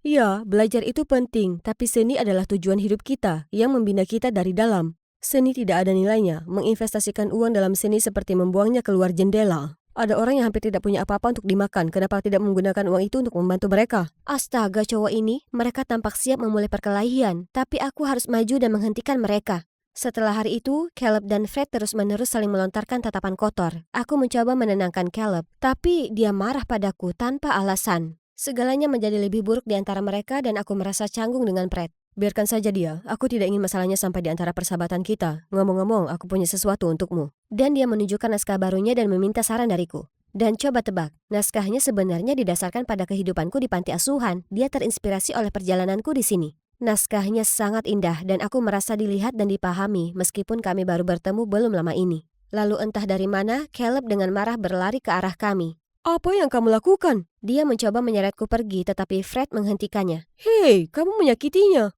Bukan urusanmu, singkirkan dia dari tulisan bodohmu itu. Hentikan Caleb, kamu tidak sopan. Aku belum selesai denganmu Eleanor, kamu selingkuh di belakangku karena bocah nakal ini dan seni bodohnya. Aku pikir kamu akan berbeda, tetapi kamu sama seperti mereka. Sekali aktris manja, tetap aktris manja, ya kan? Jadi kamu tidak pernah memikirkanku? Caleb, dengar, akting adalah tujuan hidupku. Aku bahkan mencoba menahannya, hanya untuk menyenangkanmu. Dan lihat apa pengaruhnya padaku. Aku berhenti menyembunyikan hasratku. Caleb, kita putus. Caleb menunduk dan tidak mengucapkan sepatah kata pun, dan setelah itu, dia mengemasi barang-barangnya dan meninggalkan panti asuhan. Memang benar Caleb telah membuka sesuatu dalam diriku, tapi jika bersamanya berarti aku harus kehilangan diriku sendiri, maka aku harus melepaskannya. Panti asuhan tanpa dia tidaklah sama. Untungnya, ada Fred yang menghiburku. Dia memintaku jadi pemeran utama dalam proyek filmnya yang akan datang, dengan naskah tentang perjalananku. Aku setuju, senang rasanya mengetahui aku akhirnya bisa kembali berakting. Meskipun aku memerankan diriku sendiri. Lalu pada suatu hari aku menemukan seorang bayi tertinggal di depan panti asuhan. Lalu aku segera menggendongnya masuk ke dalam. Kasihan Hector, aku akan menjagamu dengan baik. Mama. Benar, ibumu ada di sini. Papa. Aku papamu sekarang, bersama-sama kita akan menjadi keluarga yang bahagia, ya kan Mama? Ya ampun, itu membuat perutku mual. Tapi apakah tidak apa-apa untuk merasa seperti ini setelah semuanya terjadi? Kami segera mulai syuting di panti asuhan dan anak-anak sangat membantu. Rasanya cukup aneh setelah jeda yang lama, namun hal yang membuatku gugup adalah reaksi penonton terhadap film tersebut. Ternyata aku tidak khawatir sama sekali karena tanggapannya sungguh luar biasa. Meskipun kegembiraan itu tidak berlangsung lama, hanya beberapa hari setelah fotoku menggendong Hector tersebar di internet dengan judul "Aktris berubah menjadi ibu muda". Melalui kata-kata mereka aku muncul sebagai gadis nekat yang hamil dan lari dari dunia hiburan untuk melahirkan. Itu membuat netizen berubah dan melemparkan pandangan jijik ke arahku. Benar-benar omong kosong. Tepat pada saat itu, aku mendapat pesan dari Caleb. Apa ini dunia hiburanmu yang busuk? Jadi dialah yang membocorkan foto itu ke pers. Bagaimana bisa dia setega itu? Aku harus membereskan ini. Hari ini adalah harinya, saatnya menjelaskan segalanya. Hai semuanya, hari ini aku ingin mengumumkan, memang benar aku punya bayi sekarang, dan ayah dari anakku adalah Jeremiah Williamson, mantanku. Semua orang kaget, saat itu seorang pria berbaju hitam berdiri dan menampakkan dirinya. Mangsanya jatuh ke dalam perangkap. Kamu pembohong. Semuanya, berhentilah mendengarkan kebohongannya. Oh ya, kalau begitu Jeremiah, kenapa sebenarnya kamu ada di sini? Dia benar-benar terdiam. Itulah yang aku pikir. Sekarang, Joshua, detektif swasta Jeremiah, tolong berdiri. Di antara kerumunan, Caleb dan Pratt memaksa detektif itu berdiri. Beritahu mereka apa yang kau mau. Kesepakatannya adalah Jeremiah merasa terhina karena aku menolak bekerja dengannya. Jadi dia mempekerjakan Joshua ini untuk menggali lebih dalam tentangku. Begitulah cara dia mendapatkan fotoku dengan bayi itu. Untungnya Caleb menangkap detektif yang sedang menyelinap di sekitar panti asuhan. Dan bersama-sama kita memasang jebakan untuk memancing Yeremia masuk. Yeremia masih bersikeras dia tidak tahu siapa pria Joshua ini. Sampai aku menunjukkan bukti transaksi antara dia dan detektifnya di layar lebar. Ada kata-kata terakhir, keadilan ditegakkan. Mari kita lihat bagaimana dia menangani skandal ini. Tepat pada saat itu, aku melihat wajah yang aku kenal di tengah kerumunan. Ibu, aku sudah lama tidak bertemu dengannya. Sayang, aku minta maaf. Sekarang aku sadar betapa salahnya aku selama ini. Kupikir aku membantu, tapi ternyata aku hanya membekapmu. Tapi kamu siap untuk membuat pilihanmu sendiri. Mohon maafkan aku dan jangan tinggalkan aku lagi. Aku juga minta maaf, Bu, karena pergi seperti itu. Aku tidak bermaksud membuatmu khawatir. Aku memeluknya, air mata mengalir di mataku. Masa-masaku di panti asuhan memberiku pelajaran besar. Keluarga tidak selalu sempurna, tetapi mereka adalah hal yang paling berharga di dunia. Kemudian aku melangkah keluar dan melihat Caleb menunggu di sana. Kacau sekali, ha? Terima kasih sudah membantuku. Jangan bahas itu, sebenarnya aku harus meminta maaf padamu terlebih dahulu. Hari itu aku tidak bisa mengendalikan kata-kataku karena aku cemburu. Maafkan aku. Dan satu hal lagi, aku masih memiliki perasaan padamu. Jadi apa kita bisa? Aku tahu apa yang mau kau katakan. Tapi aku menyadari bahwa kita tidak cocok satu sama lain. Kupikir aku jatuh cinta pada orang lain. Terima kasih sudah baik padaku. Aku bisa melihat kekecewaan di wajahnya, tapi kemudian dia memberiku senyuman pengertian. Entah dari mana, anak-anak itu melompat ke arahku dan mendesakku untuk melihat lukisan mereka. Mereka membawaku kembali ke panti asuhan dan masing-masing memegang tulisan. Hai Eleanor, kamu adalah gadis paling istimewa yang pernah kutemui. Maukah kamu jadi pacarku? Fred muncul di hadapanku dan mengulurkan sekuntum mawar. Jadi Eleanor, bagaimana? Oh, wow. Bagaimana menurutmu anak-anak? Itu jawabannya. Iya, aku mau.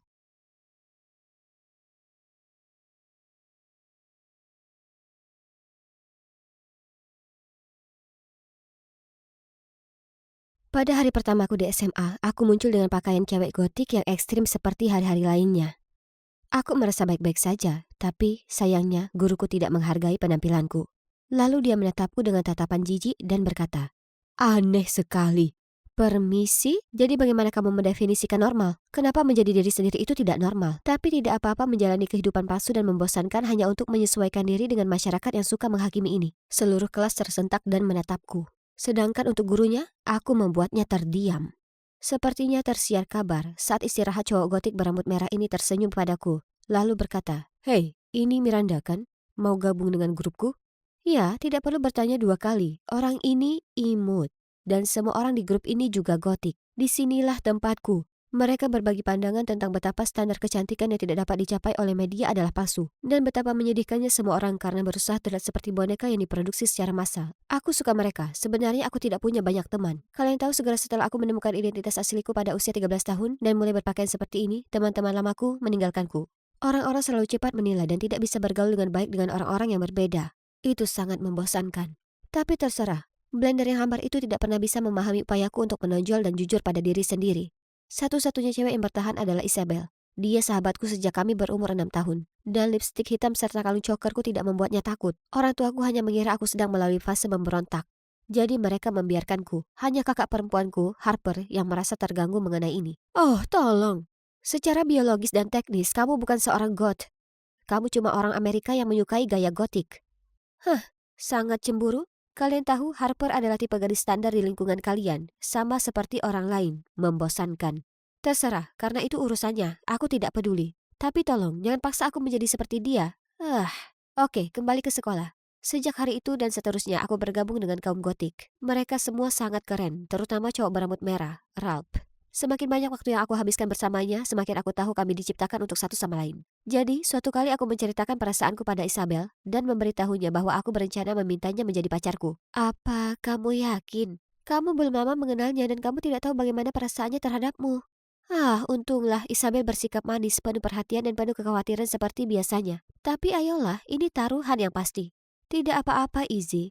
Aku yang paling keren. bukan hanya di grupku, tapi juga di sekolah ini. Tidak mungkin dia menolakku. Tidak. Jawaban Rap langsung menusuk hatiku tanpa keraguan sedikit pun.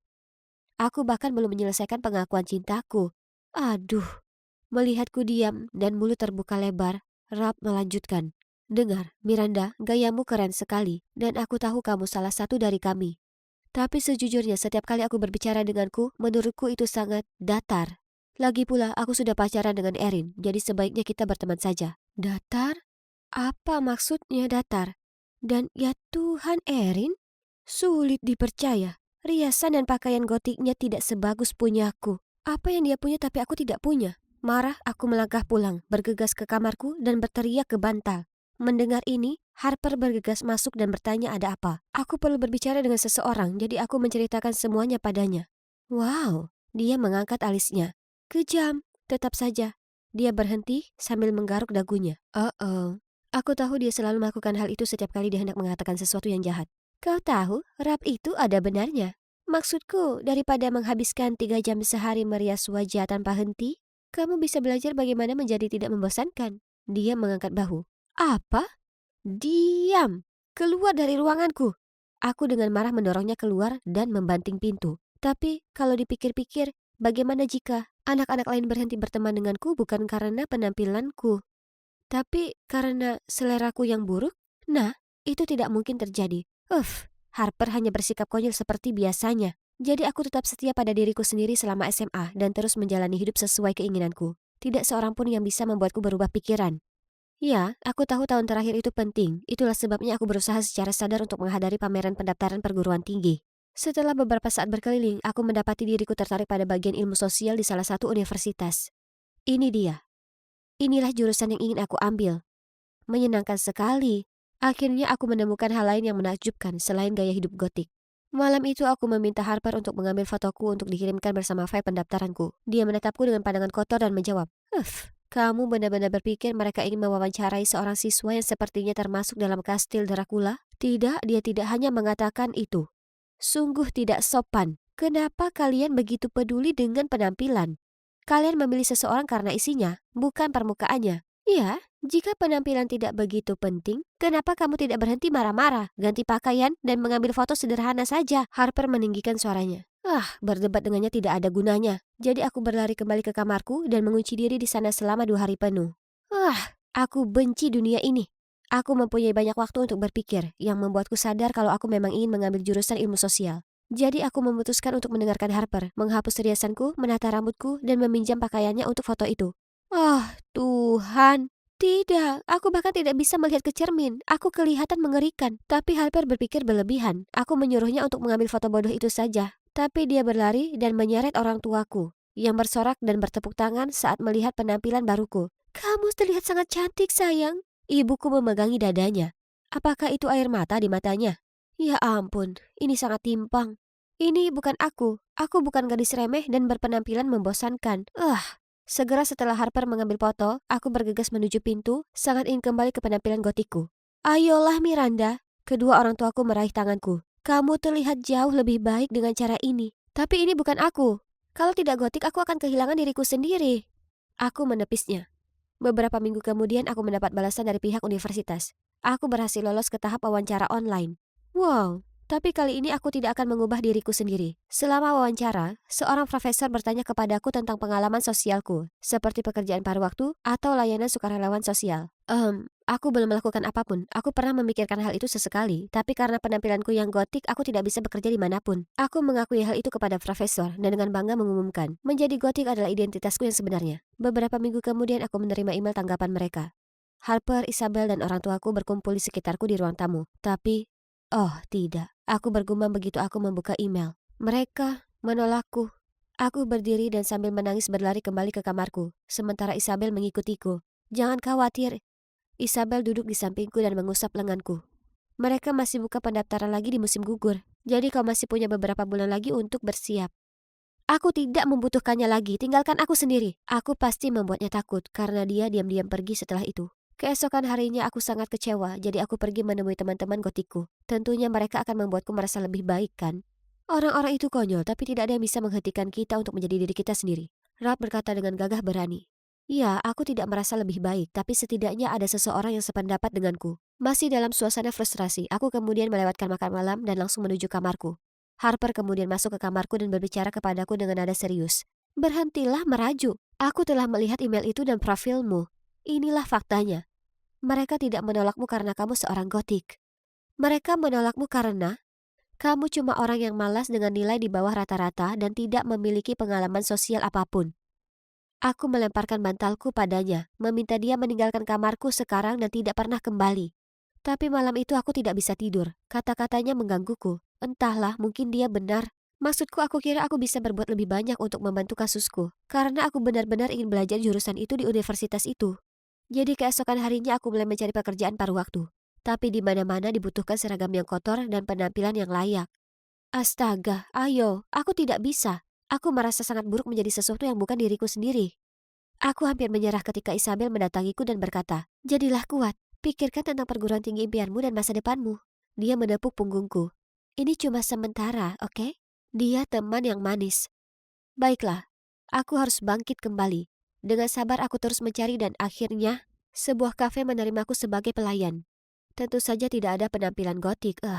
Suatu malam sepulang kerja, aku hendak pulang ketika aku bertemu dengan kelompok gotik. "Hai teman-teman," aku dengar yang menyapa mereka. "Ada acara apa malam ini?" Melihat tatapan bingung mereka, aku berkata, "Ini aku, Miranda." Mereka tertawa terbahak-bahak. "Serius? Miranda? Apakah itu benar-benar kamu?" Kemudian beberapa dari mereka mengeluarkan ponselnya dan mulai mengambil foto. "Instagramku akan menyukai ini." Sementara yang lain terus mengejekku. Ini sungguh memilukan. Aku pikir mereka adalah teman-temanku. Kenapa mereka tidak memberiku waktu sedetik pun untuk menjelaskan? Kini ternyata merekalah orang-orang yang paling menghakimi. Sungguh sekelompok teman yang beracun. Aku tidak akan membuang waktu untuk berkumpul dengan mereka lagi. Pelajaran didapatkan. Selama beberapa bulan berikutnya, aku fokus bekerja di kafe dan bergabung dengan sekelompok anak muda yang aktif, membagikan makanan untuk para tunawisma dan membantu para perawat di panti jompo. Aku telah mengalami begitu banyak hal baru dan sejujurnya, aku sudah terbiasa dengan penampilan yang biasa-biasa saja ini. Sebenarnya ada satu orang di kelompok sukarelawanku. Dia bernama Roger, dan aku mungkin sedikit menyukainya. Pada awalnya aku bahkan tidak memperhatikannya karena dia terlihat normal, potongan rambut biasa, t-shirt, jeans, dan sepatu kets. Hingga suatu saat di panti jompo, aku berdebat dengan seorang wanita tua yang sangat pemarah dan suka menyulitkan, yang menuduhku mencuri sandalnya. Kemudian Roger, dengan sifat lembut dan suaranya yang menenangkan, menyelinap masuk dan meredakan situasi. Selain itu, dia adalah pendongeng yang luar biasa, karena dia selalu membuat semua orang terpesona, termasuk aku. Oke, jadi penampilan normal bukan berarti seseorang itu membosankan. Ya, aku tahu pepatah, jangan menilai buku dari sampulnya. Nah, ternyata pepatah itu 100% benar. Pada awal Oktober, Harper membantuku melamar lagi, dan coba tebak? Aku berhasil lulus wawancara online dan menerima email penawaran. Keluargaku berada di surga ketujuh. Orang tuaku tidak bisa menghentikan air mata bahagianya, sementara Harper hanya tersenyum bangga padaku, dan Isabel memelukku erat. Kami bahkan pergi berlibur untuk merayakannya, luar biasa. Sekarang, aku masih menyukai penampilan gotiku, tapi pada saat yang sama aku juga menyukai penampilan alamiku. Aku sadar.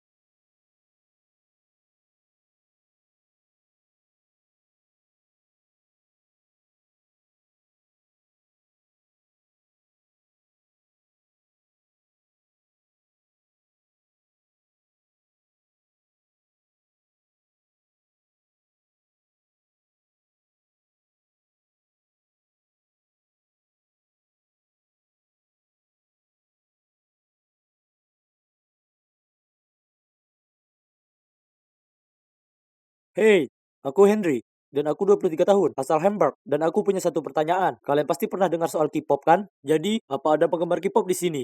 Tentu saja aku. Lebih spesifik, aku ini seorang ARMY, seorang stan BTS. Oh, dan bagi mereka yang tak tahu, stan itu bahasa gaul kalau kau itu penggemar berat sesuatu. Oh ya, dengan bangga aku bisa katakan aku terobsesi dengan K-pop, dan itu adalah perjalanan yang menyenangkan. Tapi tak semua orang paham. Justru ini adalah cerita bagaimana orang memperlakukanku karena jadi fanboy, dan itu cukup dramatis. Jadi, orang-orang selalu berpikir kalau kami menyukai K-pop karena idola itu berwajah ganteng. Tapi tidak, tidak hanya itu. Serius, aku bertaruh mereka yang benci K-pop bahkan belum pernah mendengarkannya dengan baik. Jadi, kalian para pembenci K-pop, dengarkan aku.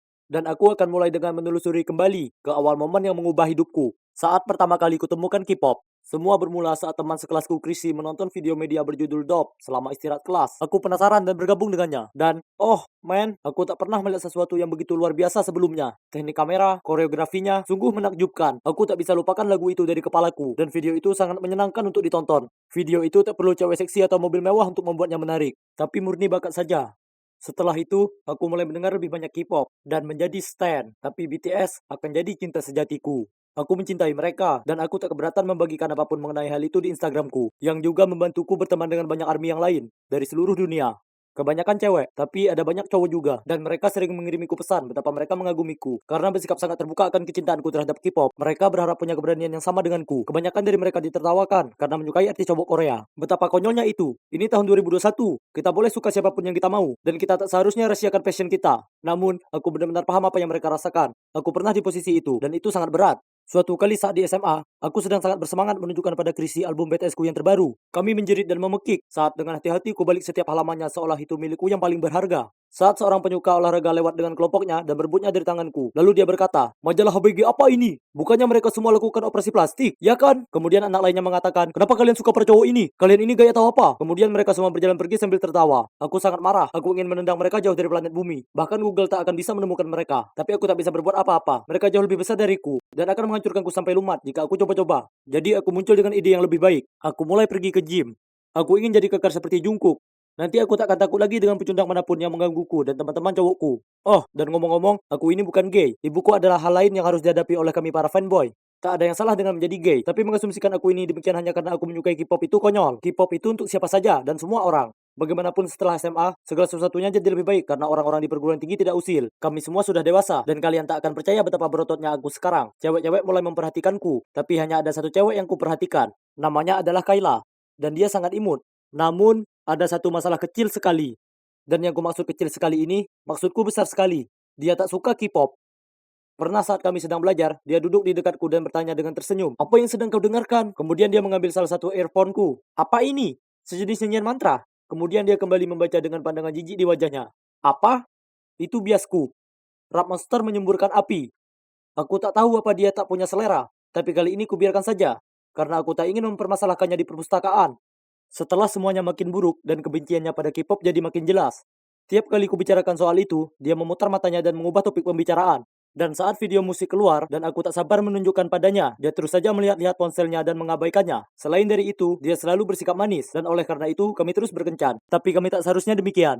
Suatu kali, kami pergi jalan ke mall, dan itu merupakan hari yang cukup spesial bagiku, karena itu merupakan hari jadi debut BTS. Aku sangat bersemangat, dan bahkan mengenakan tas lempang BTS-ku dengan gantungan kunci koya untuk melengkapi penampilan. Kukira aku tampak keren, tapi Kayla tertawa terbahak-bahak saat melihatku dan mengatakan, ya Tuhan, kau meminjam tas adikmu atau bagaimana? Ku coba jelaskan padanya dan mengatakan, tidak, ini milikku, dan ini kesayanganku si Koya. Tapi dia langsung memotongku dan memutar matanya. Sembari dia katakan, kami akan terlambat nonton. Dia agak mematikan suasana hatiku, tapi itu adalah hari BTS, jadi aku tak akan membiarkan apapun merusaknya. Kami sedang mengantri membeli popcorn. Saat ku rasakan seseorang menepuk bahuku, aku tak bisa tidak memperhatikan Koya milikmu. Apa mungkin kamu seorang ARMY? Aku menyelesaikan kalimatnya dengan jeritan. Kami berdua sangat bersemangat. Pada dasarnya kami berdua membicarakan omong kosong, yang kemungkinan hanya ARMY yang bisa memahami. Ternyata J-Hope adalah biasnya, dan namanya adalah Cry. Kemudian dia bahkan memberiku beberapa kartu foto yang baru saja dicetak. Aku sangat terhanyut dalam percakapan dengannya.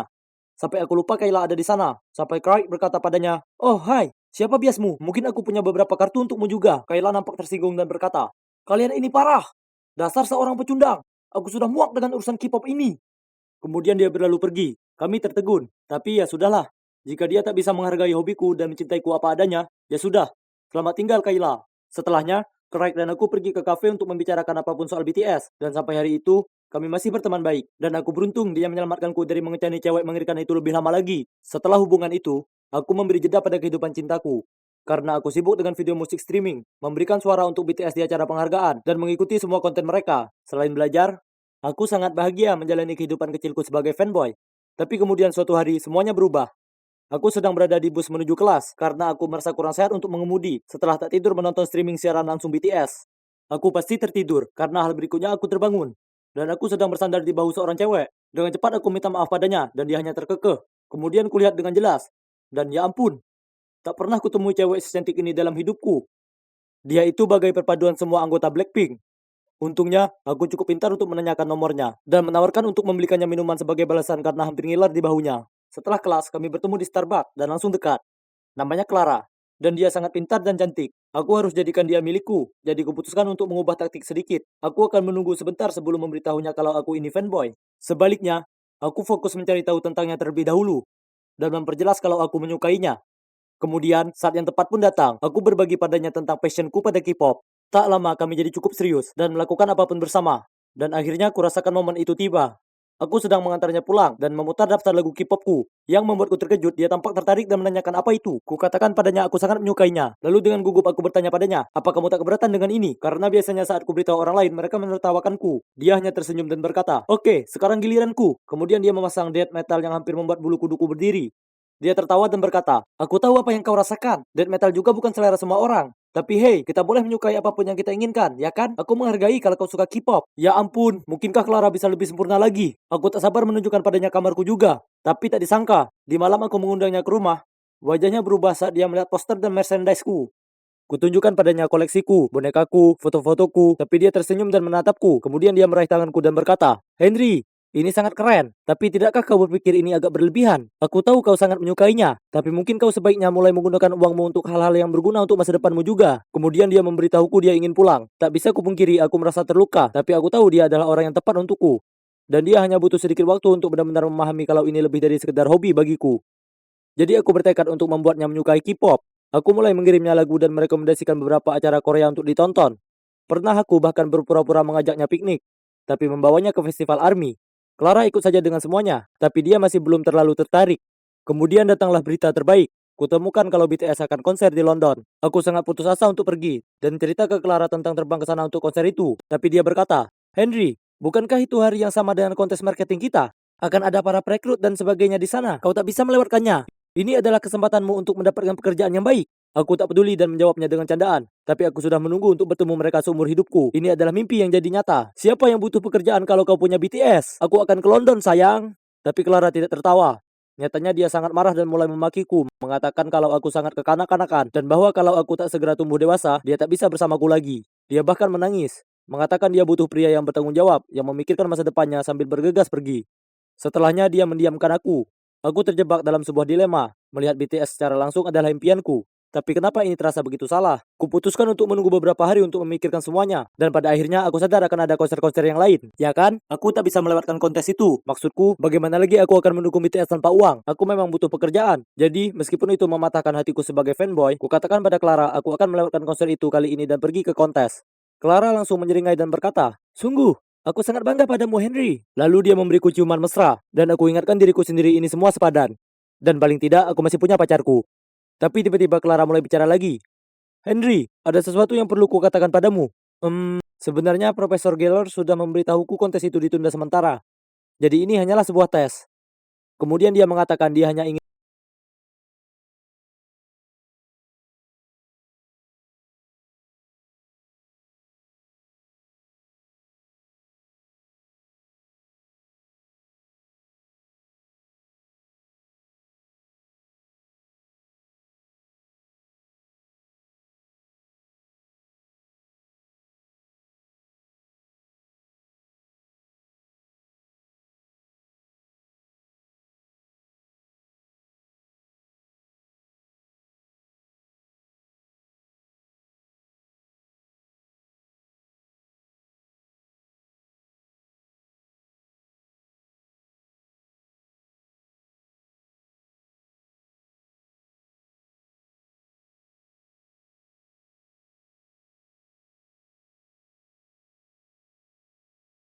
Ini perlu dicuci dengan tangan.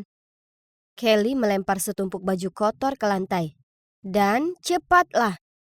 Hei, aku Maya dan cewek bos itu namanya Kelly. Meski tinggal di rumah yang sama, kami bukan saudara kandung. Kalian tahu, saat aku masih bayi, aku diadopsi oleh pasangan tua yang baik hati. Mereka tinggal di peternakan di pedesaan. Anak-anak mereka sudah dewasa dan meninggalkan rumah. Dan mereka rindu energi penuh keceriaan yang hanya bisa dihadirkan oleh anak kecil.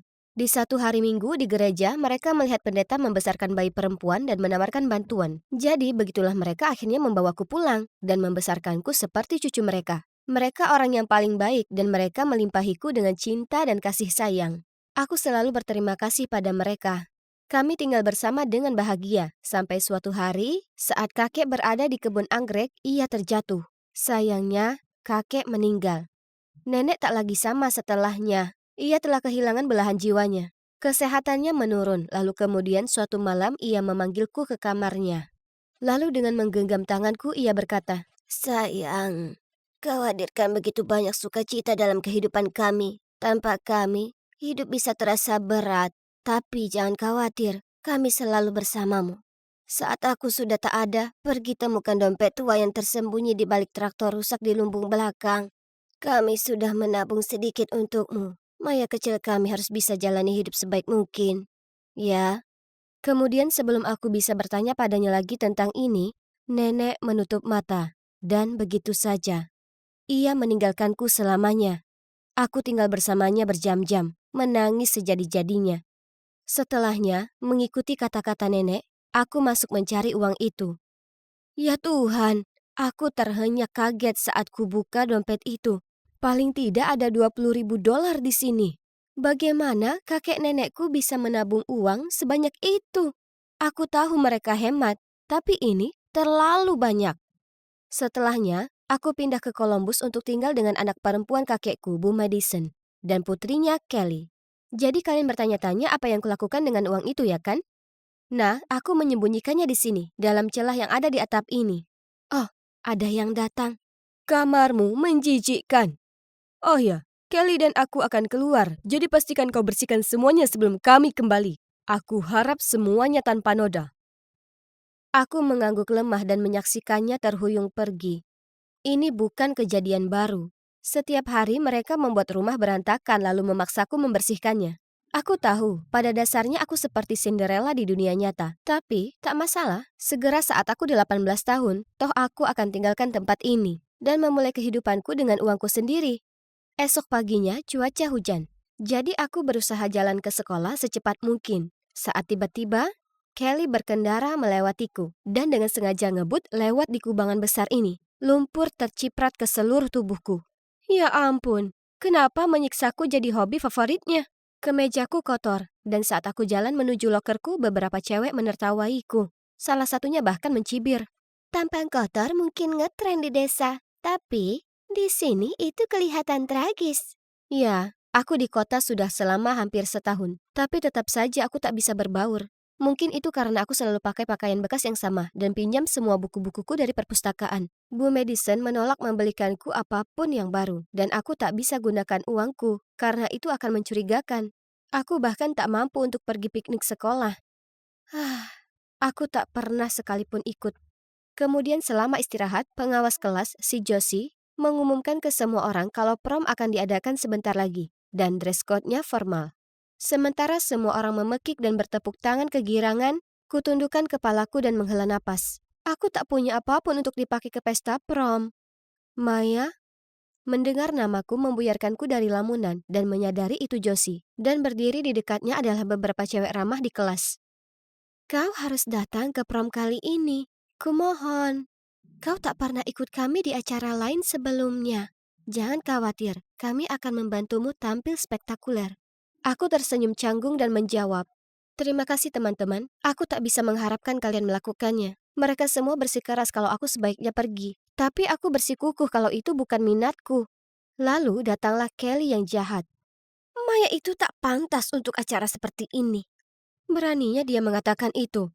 Maksudku, hanya karena aku bukan putri manja bukan berarti aku tak pantas untuk datang.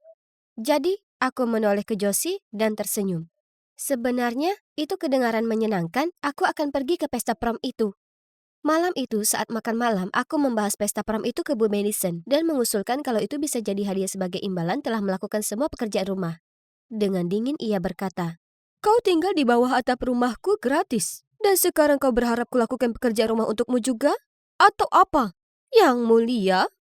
Kemudian dia menoleh ke Kelly, tersenyum dan berkata, "Sayang, sudahkah kau memutuskan gaun pesta prommu?" Kemudian Kelly menunjukkan pada ibunya gaun-gaun cantik di ponselnya, sementara melempar senyum jahat padaku. Wah, Aku tak bisa duduk-duduk saja melihat wajah sok Kelly lebih lama lagi. Kali ini aku pastinya harus datang ke prom dan tampil lebih cantik darinya. Jadi, akhir pekan itu aku belanja ke toko loak dengan Josie. Dan setelah mencari-cari di puluhan toko, Josie mengangkat gaun biru yang sangat cantik ini. Terdapat robekan di sisi bawahnya, tetapi aku tahu aku bisa dengan mudah menjahitnya dan menjual lagi nantinya. Aku sudah lihat orang-orang melakukannya di YouTube. Malam sebelum pesta prom, Josie menata rambut dan make upku, lalu aku tampil dengan gaun itu. Aku merasa sebagai putri di dunia nyata, dan semua orang memandangiku dan memberiku pujian. Sementara Kelly berdiri di sana dengan tangannya yang terlipat dan tampang cemberut di wajahnya. Kemudian cowok yang bernama David ini jalan mendekatiku dan mulai bicara. Ternyata dia senior baru di sini. Semua cewek memperhatikannya, termasuk Kelly, yang jalan mendekat dan mencoba menawarinya minuman. Tapi dia mendiamkannya dan lanjut ngobrol denganku. Meninggalkannya berdiri di sana memendam amarah sebelum akhirnya bergegas keluar dari pesta prom itu. Kuhabiskan malam yang luar biasa dengan teman-teman baruku. Aku sampai di rumah dengan suasana hati yang baik dan dengan senang berdendang sendiri. Tapi ini langsung berubah saat kulihat Kelly duduk di sana menungguku. Dasar pencuri. Sekarang jangan bilang padaku baju mewah ini jatuh untukmu dari langit. Kelly membentakku. Aku bersikeras kalau aku tak mencuri apapun. Jadi dia menyeret Bu Madison ke ruang keluarga dan memintanya memeriksa apa ia kehilangan uang baru-baru ini. Awalnya Bu Madison berkata tidak tanpa pikir panjang, tapi saat dia membaca raut muka Kelly, dia mulai pura-pura komplain tentang beberapa ratus dolar yang hilang dari dompetnya. Dan dua orang itu mulai menerjangku. Sulit dipercaya. Aku lari ke kamarku dan berusaha hilangkan pikiran negatif itu dan mengingat lagi betapa senangnya aku berada di pesta prom tadi. Kemudian, seperti biasanya, kuperiksa tempat persembunyianku. Hah? Suara gaduh apa itu? Ku tengok ke depan tangga, tapi tak ada seorang pun di sana. Mungkin hanya rumah yang berderit atau apa. Hari berikutnya di sekolah sungguh luar biasa karena banyak anak datang dan bicara denganku. Kemudian saat aku pulang, aku ke atas ke kamarku dan memeriksa uang tempat persembunyianku. Jantungku rasanya mau copot. Dompetnya sudah tak ada. Dengan panik aku mencarinya. Lalu aku ingat mendengar sesuatu kemarin malam dan hanya ada 3 orang dari kami di rumah ini. Apa mungkin... Geram, aku lari ke ruang keluarga di mana Bu Madison dan Kelly sedang nonton TV. Aku berteriak ke mereka. Uangku, aku menginginkannya kembali sekarang juga. Dengan nada tak khawatir, Bu Madison menjawab. Uang apa? Kau ini ngomong apa? Oh, aku paham. Jadi selama ini kau punya uang sendiri dan berusaha menyimpannya untuk dirimu sendiri? Dasar tak tahu terima kasih. Ibu membiarkanmu tinggal di sini meski kau sebenarnya bukan keluarga. Dan sekarang kau menuduh kami mencuri. Aku tahu mereka sudah mengambil uangku, tapi aku bisa apa soal itu? Aku tak punya pilihan lain kecuali kembali ke kamarku dan menangis sambil memandangi foto-fotoku dengan kakek nenekku. Hari berikutnya di sekolah, aku sedang tidak mood untuk belajar. Selama istirahat, aku hanya memandang keluar jendela dengan putus asa saat ku dengar suara orang batuk. Jadi aku mencari tahu dan melihat David di sana. Hei Maya, dia tersenyum padaku. Apa kau baik? Kau sepertinya sedang tak bersemangat. Aku baik-baik saja. Kukumpulkan barangku lalu pergi. Aku tahu dia hanya ingin bersikap baik, tapi aku sedang tidak ingin ngobrol ringan saat ini. Kemudian sepulang sekolah, Kelly menyuruhku membawa pulang ranselnya yang berat. Aku tak punya sisa tenaga untuk berdebat, jadi dengan enggan kulakukan pintanya. Itulah saat David mengendarai mobilnya di sampingku dan bertanya, Hei, itu kelihatannya berat. Apa kau perlu tumpangan? Aku mengangguk dan masuk ke mobilnya sambil memaksakan senyuman untuk berterima kasih padanya. Dia bertanya, Maya, ada apa? Kau bisa bicara padaku. Aku ini pendengar yang baik, janji. Dia sangat baik dan aku langsung merasa aman berada di dekatnya. Kami ngobrol banyak dan mulai sering nongkrong bareng setelah itu. Kami jalan-jalan di taman dan makan siang bersama. Kudapati diriku makin dekat dengannya, tapi bukan seperti yang kalian pikir. Tidak, lebih seperti seorang kakak. Kemudian, beberapa minggu kemudian, saat Bu Madison menyuruhku membersihkan kekacauan di rumah akibat ulahnya lagi, kutemukan sesuatu di bawah tempat tidurnya. Dompet tua yang ditinggalkan nenek untukku. Dan semua uangnya sudah tak ada. Aku bergegas turun ke bawah dan membanting dompet itu ke meja dapur. Tapi Bu Madison mengangkat bahu. Itu kan dompet ibuku. Jadi, uang itu milikku. Kau jelas mencurinya dari orang tuaku yang tua dan malang. Kelly mendukung ibunya dengan nada suaranya yang menyebalkan. Wah, betapa rendahnya dirimu harus menipu wanita tua yang sakit untuk memberikan tabungan hidupnya padamu. Nenek meninggalkannya untukku, bukan kalian. Kalian berdua monster. Aku berteriak ke mereka, mengambil dompet itu dan pergi ke atas ke kamarku. Aku mulai berkemas dan akan meninggalkan tempat ini sekali dan selamanya. Hanya saja, saat ku coba membuka pintu, aku tak bisa membukanya. Ya Tuhan, mereka mengurungku. Parahnya, selama drama itu aku meninggalkan ponselku di bawah, jadi aku bahkan tak bisa menelpon David untuk meminta bantuan. Hari berikutnya, Bu Madison membiarkanku keluar. Tapi dengan syarat kulakukan semua pekerjaan rumah. Dan mulai saat ini, aku tak diizinkan pergi sekolah atau semacamnya. Dan jika aku melanggar peraturan ini, dia memastikan aku akan mendapat masalah karena mencuri uang. Jadi, itulah yang terjadi. Aku tak punya pilihan. Mereka mengikatku. Suatu siang, aku sedang di luar menyirami tanaman. Saat Bu Madison berteriak dari ruang keluarga. Tidak, bukan yang mawar. Sirami yang ada di sana. Dasar anak tak berguna. Kemudian tiba-tiba kurasakan seseorang menarik lenganku. Itu David. Dia cemas karena aku absen jadi dia datang memeriksaku. Maya, ada seseorang yang aku ingin kau menemuinya. Kemudian dia memberi tanda padaku untuk mengikutinya. Aku tak tahu kemana David membawaku. Tapi apapun akan jadi opsi yang lebih baik daripada mendengar lebih lama ocehan Bu Madison. Jadi aku masuk ke mobilnya. Dia membawaku ke rumahnya. Dan ada pria ini di rumah itu. Kurasa itu ayah David. Tapi kemudian dengan mata berkaca-kaca, pria itu berseru. Maya, ini kau, putriku. Kau akhirnya pulang. Hah? Apa? Jadi, setelah aku duduk dan meneguk air untuk menyiapkan diri atas apapun yang akan terjadi, mereka berdua memberitahuku bagaimana di saat aku bayi, ibuku sakit lalu meninggal. Ayahku susah payah merawatku dan kakakku, jadi ia memberikanku kepada seorang pendeta. Akhirnya, ayah berhasil membalikkan nasibnya, dan mengetahui aku sudah diadopsi oleh pasangan lansia. Ia mulai mengirim uang pada mereka untuk membantu mereka membesarkanku. Kemudian, saat ia datang untuk mencariku, aku sudah tak ada di sana. Ia akhirnya tahu aku tinggal dengan anak perempuan dari pasangan lansia di Columbus. Jadi, ia pindah ke kota ini dengan harapan menemukanku. Sebuah kebetulan, akhirnya David masuk ke sekolah yang sama denganku. David mengatakan kalau pertama kalinya dia melihatku, dia langsung merasakan ikatan yang aneh. Dan betapa luar biasa, firasatnya ternyata benar. Karena segera semua jadi jelas kalau aku ini saudara perempuannya yang hilang. Wah, ini begitu sulit untuk dipahami. Tapi ini merupakan berita yang sangat luar biasa. Aku meninggalkan rumah Bu Madison setelah itu. Tentu saja, lalu pindah dengan ayah dan kakakku. Dan untuk pertama kalinya, sejak aku kehilangan kakek nenekku, diriku merasa benar-benar bahagia lagi. Sekarang, kalian mungkin bertanya-tanya, apa kabarnya Bu Madison dan Kelly? Nah, aku jalan lewat rumah mereka beberapa hari lalu dan melihat tanda dijual di halamannya. Ternyata, Bu Madison suka menghambur-hamburkan uangnya. Dan sekarang terbelit hutang, jadi ia terpaksa menjual rumah itu. Aku tak mau menertawai itu atau apa, tapi kurasa itu karma untuk mereka.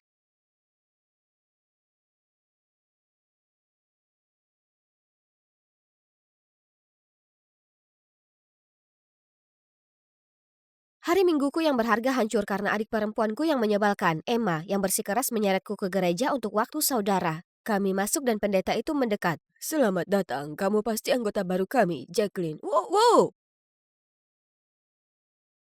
Saat itu, patung suci di dekatnya terjatuh dan hancur berkeping-keping. Itu pertanda buruk, dia pembawa sial. Tidak, tidak, tidak. Kamu iblis, keluar dari sini. Ya, itu aku. Kalian mungkin bertanya-tanya bagaimana aku bisa berada dalam situasi itu. Hai, namaku Jacqueline. Kalau menurut kalian aku juga pembawa sial, kalian salah besar. Karena, animator, putar ulang adegan terakhir itu. Pause di situ dan... Lihat itu adikku Emma. Dan maju lebih cepat lagi, tolong geser. Di sanalah dialah biang keladi di balik apa yang disebut sebagai kesialanku. Kalian pasti bertanya-tanya kenapa aku tidak mengungkap Emma hari itu. Itu karena semua orang tertipu oleh penampilan Cinderella yang naif dan tidak pernah percaya bagaimana malaikat hidup bisa melakukan perbuatan nakal seperti itu. Tapi kenyataannya, dia adalah iblis. Dia melakukan segalanya untuk membuatku terlihat seperti bencana berjalan kemanapun aku pergi. Tapi, siapa aku, hah? Malam itu, untuk membalas Emma, aku bersembunyi di bawah tempat tidur sampai dia tertidur lelap, melingkarkan tanganku yang sedingin es di pergelangan kakinya, melompat keluar dari bawah tempat tidur dan buu! Emma berteriak dari atap dan orang tua kami bergegas masuk ke kamar dengan khawatir, hanya untuk melihatku tertawa histeris. Saat itu, polisi yang sedang berpatroli juga menerobos masuk, mengira ada sesuatu yang tidak beres di rumah kami. Kami akhirnya menghabiskan malam itu mencoba menjelaskan kepada mereka bahwa tidak ada yang terjadi dan mereka akhirnya pergi. Tahukah kamu berapa banyak malam tanpa tidur yang kita alami hanya karena pertengkaran kecil kalian? Itu dia, aku akan mendaftarkan kalian berdua ke peternakan komunitas mulai besok. Apa? Tapi ayah, aku tidak bisa hidup di antara binatang dan tanah. Untuk kali ini aku setuju dengan Emma, tidak mungkin aku pergi ke sana. Kalian tidak boleh pulang sampai kalian belajar hidup bersama. Tinggal bersama Emma sepanjang waktu, aku lebih suka menjadi pembawa sial sekarang. Jadi keesokan paginya, ibu dan ayah mengantar kami ke pertanian untuk hidup dari lahan tersebut dan bersatu bersama. Tapi lihatlah ketenangan dan pemandangan yang indah ini. Mungkin datang ke sini bukanlah ide yang buruk. Tiba-tiba sebuah lagu yang keras dan menjengkelkan mulai diputar dari dalam koperku, mengagetkan para hewan dan mereka menjadi panik. Hentikan musiknya. Tapi koperku terkunci.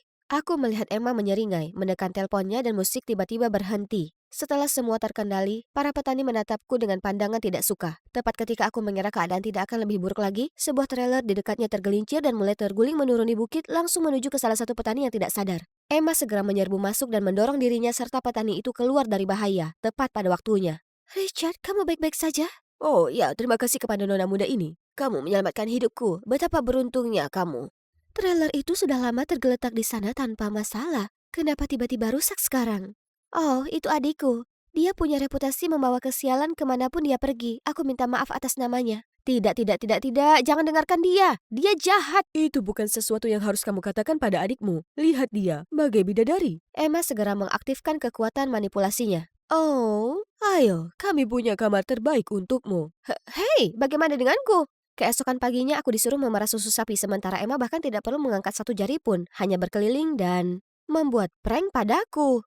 Dalam keadaan panik seorang pria muncul dan membantuku. Apa yang terjadi di sini? Semua selangnya sudah terlepas. Aku minta maaf soal itu. Itu lelucon bodoh kakakku yang membuatku terlihat seperti orang yang sial. Menarik. Oh, baiklah, kita akan menyerahkan susu sapinya sampai kita mendapatkan penggantinya.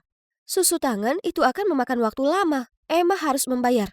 Hei, tidak perlu itu. Aku akan membantumu. Ngomong-ngomong, aku Sam. Dia memberikan senyuman paling cerah dan aku langsung merasa lebih baik. Aku Jacqueline, terima kasih sudah membantuku, tapi tombol mana yang harus aku tekan untuk mendapatkan susu? Sam tertawa terbahak-bahak dan aku merasa seperti orang paling bodoh di dunia. Maaf, itu lucu sekali. Oke, kamu tidak menekan tombol apapun. Kamu harus menekannya seperti ini. Saat itu, Sandrine lewat dan melihat kami. Ya, siapa yang membuatmu tersenyum seperti itu, Sam? Jacqueline, kamu benar-benar sesuatu ya? Saat dia pergi, aku merasakan jantungku berdebar kencang dan melihat Sam juga tersipu. Rasanya panas sekali melihat musim panas. Jadi, Sam, berapa lama kamu akan tinggal di sini? Baru-baru ini. Aku sebenarnya seorang pemain ski dari kota juga, tapi aku datang ke sini karena beberapa hal. Ayo, kita jual susunya. Sam dan aku kemudian berjalan ke pasar yang ramai. Yang mengagetkan, pelanggan sangat ingin mendapatkan susu kami. Aku siap dapat uang tunai pertama dengan susah payah ketika tiba-tiba, You'd better watch out, you'd better not buy, better not drink this milk right here. Jinxie Jacqueline coming to town. Kerumunan ramai karena khawatir atas susu kami. Sebenarnya kukira orang lain adalah sang pembawa sialnya. Soalnya susu kita sangat segar hari ini. Semua berkat jimat keberuntunganku Jacqueline. Dia dan aku bekerja sepanjang pagi untuk memerah susu sapi dengan tangan. Berkat perkataan Sam, penonton kembali heboh. Semudah itu, susunya terjual habis hanya dalam beberapa jam. Wuhu! Namun ketika kami sampai di rumah, orang-orang mulai memuji Emma karena membawa keberuntungan bagi bisnisnya. Sebenarnya Sam dan akulah yang memerah susu sapi, dan Sam melakukan sebagian besar pekerjaan berat. Dia tidak ada hubungannya dengan ini. Ruangan itu tiba-tiba terasa canggung dan orang-orang mulai membuang muka. Cuma Sandrine yang peduli untuk mengenali kami. Jadi begitu, kalian berdua adalah tim yang hebat. Bagaimana dengan kita? Aku pikir kita menjadi tim yang lebih baik. Lepaskan aku dasar brengsek. Aduh, semangat sekali. Ya ampun, apa kamu baik-baik saja? Kenapa kamu bertingkah liar, Jacqueline? Aku baik-baik saja. Dia mungkin agak kedinginan saat ini, tapi dia akan segera bersikap hangat padaku. Benarkan, Tuan Putri? Emma segera menatapku dengan tatapan maut. Adam, kenapa kau ada di sini? Aku di sini untukmu, kakak tersayang. Ibu dan ayah sangat khawatir saat kembali ke rumah. Astaga, keduanya berhubungan, tapi mereka tidak mirip. Ya, itu menjelaskan kenapa ketegangan mereka membakar ruangan. Hentikan kalian berdua, selalu saja ribut. Ini sudah malam. Jacqueline, maukah kamu pergi dan mengunci pintu gerbang? Oh, ya, tentu saja. Namun sebelum aku sampai di gudang, tiba-tiba ada tangan yang menarikku kembali. Jauhkan wajahmu dari Adam, dia milikku. Oh begitu, kamu jatuh cinta padanya ya? Sayang sekali karena dia sepertinya malah menyukaiku, kakak. Beraninya kamu? Emma berlari di depanku menuju kandang, menyalakan semua lampu, meniup peluit yang memekakan telinga, dan domba-domba itu menjadi liar lagi. Aku mati-matian mencoba menghentikan kawanan panik tetapi tidak ada gunanya. Hanya ketika para petani muncul dan membiarkan anjing gembala melakukan pekerjaannya, suasana menjadi terkendali. Ini semua salahmu, kamu tidak memberi kami apa-apa selain nasib buruk dan kekacauan. Itu tidak benar, aku mencoba membantu, sementara masalah ini dibuat Emma. Berhentilah menyalahkan dan mulailah belajar sopan santun. Aku tercengang. Di belakang Richard, Emma menyeringai licik. Dia menang kali ini, tapi tidak lama. Karena bagaimana kalau aku mencuri gebetan Emma alias Adam tepat di hadapannya? Sebenarnya aku tidak perlu mencuri apapun karena Adam selalu menemukan jalan ke arahku terlebih dahulu. Dan dia juga mengajak Sam. Sepertinya ada sesuatu yang terjadi di antara mereka dan mereka terus berjuang untuk mendapatkan perhatianku. Mereka menghujaniku dengan makanan, berebut kursi di sebelahku saat makan malam, dan tidak mengizinkanku mengangkat apapun. Bahkan yang sangat ringan sekalipun, itu sangat menjengkelkan. Tapi melihat Emma marah-marah karena cemburu setiap kali, itu sangat berharga. Suatu sore, Sam dan aku sedang memetik bunga di ladang ketika dia dengan lembut menyelipkan sekuntum bunga ke rambutku. Kelihatan cocok untukmu. Lalu, dia mengangkat wajahku dan mendekat. Aku sedang melayang tertiup angin musim panas, siap untuk berciuman ketika kami berdua terguncang oleh putaran mesin. Adam? Kenapa cantik mau berkencan denganku? Dia bersamaku, tidak lihat? Ya, mungkin aku dibutakan oleh cintaku padamu. Bagaimana kalau kalian berdua menunjukkan rasa cinta persaudaraan dan pergi bersama ya? Lalu aku berjalan pergi, hanya untuk melihat kepala pirang Emma mencuat dari bunga. Hei Adam, setelah dipikir-pikir lagi aku ingin pergi bersamamu, apa kau mau? Saat berkendara pergi, aku bisa melihat Emma marah dan Sam dengan mata sedih mengikutiku. Tapi masalahnya, ini sangat canggung. Aku tidak ingin menggoda jika tidak ada Emma dan dia, ya, aku tidak tahu. Tidak tahan lagi, jadi aku menyuruhnya untuk mampir ke toko pakaian acak ini dan memaksa dia mencoba setelan mewah ini. Wah, kamu bisa kelihatan keren juga ya. Apa biasanya aku tidak terlihat keren? Ya, kamu terlihat seperti hooligan. Apa itu kegembiraan sejati yang kulihat di wajahmu? Apa? Aku selalu tersenyum. Ah, benarkah? Saat itu kamu dan Sam sudah siap untuk saling menggigit kepala. Kamu tidak tahu apa-apa tentang kami, Jacqueline. Aku tahu kamu menyukai dia, tapi aku tidak akan pernah membiarkan kalian berdua bersama. Tidak kali ini. Kami kembali ke peternakan dan melihat Emma menunggu kami. Semuanya gelisah. Dasar gembel, apa Sam tidak cukup bagimu? Sekarang kamu juga ingin merebut hati Adam? Dan kamu hanya cemburu karena Adam tidak menyukaimu. Benar, aku hanya tertarik pada Jacqueline. Dia dan Sam tidak pernah bersama. Jadi berhentilah mencampuri urusan kita. Emma tidak dapat berkata-kata. Untuk pertama kalinya, dia kelihatan begitu rentan, lalu bergegas pergi sambil menangis. Lihat yang kamu lakukan, bro. Mempermainkan hati Emma dan Jacqueline adalah pukulan telak. Kaulah yang bicara, bukankah masalah Karen adalah pukulan telakmu? Karen? Karen siapa? Karen adalah orang yang kamu sukai, aku tidak ada hubungannya dengan dia. Sudah waktunya kamu melupakannya. Bukan itu yang dikatakan Karen. Dia bilang padaku kamu merayunya, dan kamu meninggalkannya saat dia jatuh cinta padamu. Dia berbohong, oke? Dia ingin memanfaatkanmu untuk melawanku. Aku tidak pernah sekalipun membalas perilaku obsesifnya. Aku hanya ingin meninggalkan segalanya dan menikmati hidupku di sini bersamanya. Jadi Adam, tolong biarkan kami begitu saja. Sayang sekali, dia malah menyukaiku. Kau tak lihat dia tidak peduli jika saudarinya menyukaiku. Dia tetap memilihku dibandingkan kamu. Sial, kata-kata itu sangat memukulku. Aku tidak menyadari apa yang telah kulakukan pada Emma selama ini. Saatnya mengakhiri semua konflik saudara yang konyol ini. Teman-teman, berhenti. Kalian saling menyakiti sama seperti Emma dan aku. Jacqueline, si brengsek ini mempermainkanmu dan Emma. Dia layak dipukul. Tidak, Sam. Aku juga bukan orang yang polos. Aku juga memanfaatkan Adam untuk membalas Emma. Kamu apa? Aku tahu, tapi semua balas dendam kecil ini tidak membawa kebaikan sedikit pun bagi kita. Tidak ada yang menang sama sekali. Dan sejujurnya, aku menyesal telah menyakiti Emma. Kalian juga harusnya begitu. Kamu ingin anak emas ini melepaskan egonya yang setinggi langit? Ya, semoga berhasil. Aku bukan anak emas, Adam. Apa kamu bercanda? Dengan semua kesuksesan dan piala skimu, ibu dan ayah bahkan tidak bisa melihatku di balik semua itu. Saat kamu meninggalkan rumah, mereka ketakutan dan membuatku pergi mencarimu. Kamu tahu alasan aku berhenti main ski dan meninggalkan rumah? Karena ibu dan ayah tidak berhenti menekanku. Itu membuatku tercekik. Setiap kali aku berdiri di arena, seluruh tubuhku bergetar hebat. Aku bukanlah manusia sempurna dan aku tidak ingin mengalihkan perhatianmu. Aku minta maaf kalau kamu merasa begitu. Ya, aku tidak tahu. Kamu bisa memberitahu kami yang kamu alami. Ke siapa? Ke ibu dan ayah? Mereka yang terus mendorong dan mengomel? Maaf, aku tidak ada untukmu. Akulah yang jahat. Baiklah, kalian berdua bisa menyelesaikan ini. Sekarang permisi, aku punya konflik saudara sendiri yang harus diselesaikan. Aku hendak pergi ketika kami mendengar Emma berteriak. Api! Api, tolong! Kami segera bergegas menghampirinya dan api sudah menyambar tumpukan jerami. Nyala api itu menyebar dengan cepat. Aku tidak sengaja menjatuhkan lampu minyak. Apa yang kita lakukan sekarang? Panggil pemadam kebakaran. Adam, bawa semuanya ke sini. Kami berdua akan pergi mengambil air. Ayo, ayo, ayo. Sam dan aku berusaha sekuat tenaga menuangkan ember demi ember air, tapi itu hanya menghentikan penyebaran api, bukan memadamkannya. Kami hampir kehabisan tenaga ketika para petani datang bersama petugas pemadam kebakaran. Dan untungnya, setelah setengah jam, semuanya terkendali. Phew. Tapi kemudian para petani mulai mengelilingiku. Itu karena ulahmu, kan? Setiap kali insiden terjadi, kamu selalu ada. Kebetulan, aku pikir tidak. Ini dia lagi. Tapi kali ini aku terlalu terpukul untuk mengatakan apapun. Lalu ada Emma yang ketakutan karena trauma. Jadi aku berusaha sekuat tenaga untuk berdiri. Benar, aku menjatuhkan lampu minyak dan menyebabkan kebakaran ini. Apa yang kamu lakukan? Tidak apa-apa, aku sudah terbiasa dengan ini. Tidak, itu salahku. Jacqueline hanya mencoba untuk mengambil risiko. Faktanya, selama ini akulah yang melakukan semua kerusakan dan menyalahkan Jacqueline. Apa ini nyata? Emma membelaku? Kamu, apakah ini semacam lelucon kekanak-kanakan? Kamu bisa saja merugikan semua orang di sini. Ini pekerjaan seumur hidup kami, bukan taman bermain anak perempuanmu. Aku benar-benar minta maaf. Sudah cukup. Besok pagi kalian berdua harus pergi dari sini. Selamanya. Kami tidak punya pilihan selain menelpon orang tua kami untuk menjemput kami. Sementara itu aku harus mengemas barang-barangku. Hei, aku tahu aku sudah jahat padamu sejak lama. Jadi, kenapa kamu masih melindungiku? Aku hanya bosan dengan pertengkaran kecil-kecilan. Lagi pula aku merasa tidak enak karena mencuri Adam darimu. Aku tidak punya perasaan apapun padanya. Dan menurutku dia juga tidak jatuh cinta padaku. Aku hanya ingin mengerjaimu. Sudah kuduga. Sebenarnya aku pernah mendengar kalian membicarakan itu. Dan itu membuatku sadar. Kalian tahu, aku dulu senang menjadi anak tunggal. Ya, serius. Tapi sejujurnya, saat kamu datang, rasanya semua perhatian dan cinta dilucuti dariku. Aku merasa sangat kesepian dan cemburu, jadi aku memutuskan untuk menjadikanmu pusat perhatian, tetapi dengan cara yang paling buruk. Maaf, tidak apa-apa, sekarang semuanya sudah berlalu. Aku hanya ingin kita rukun. Dan aku tidak disebut pembawa sial lagi. Baiklah, keesokan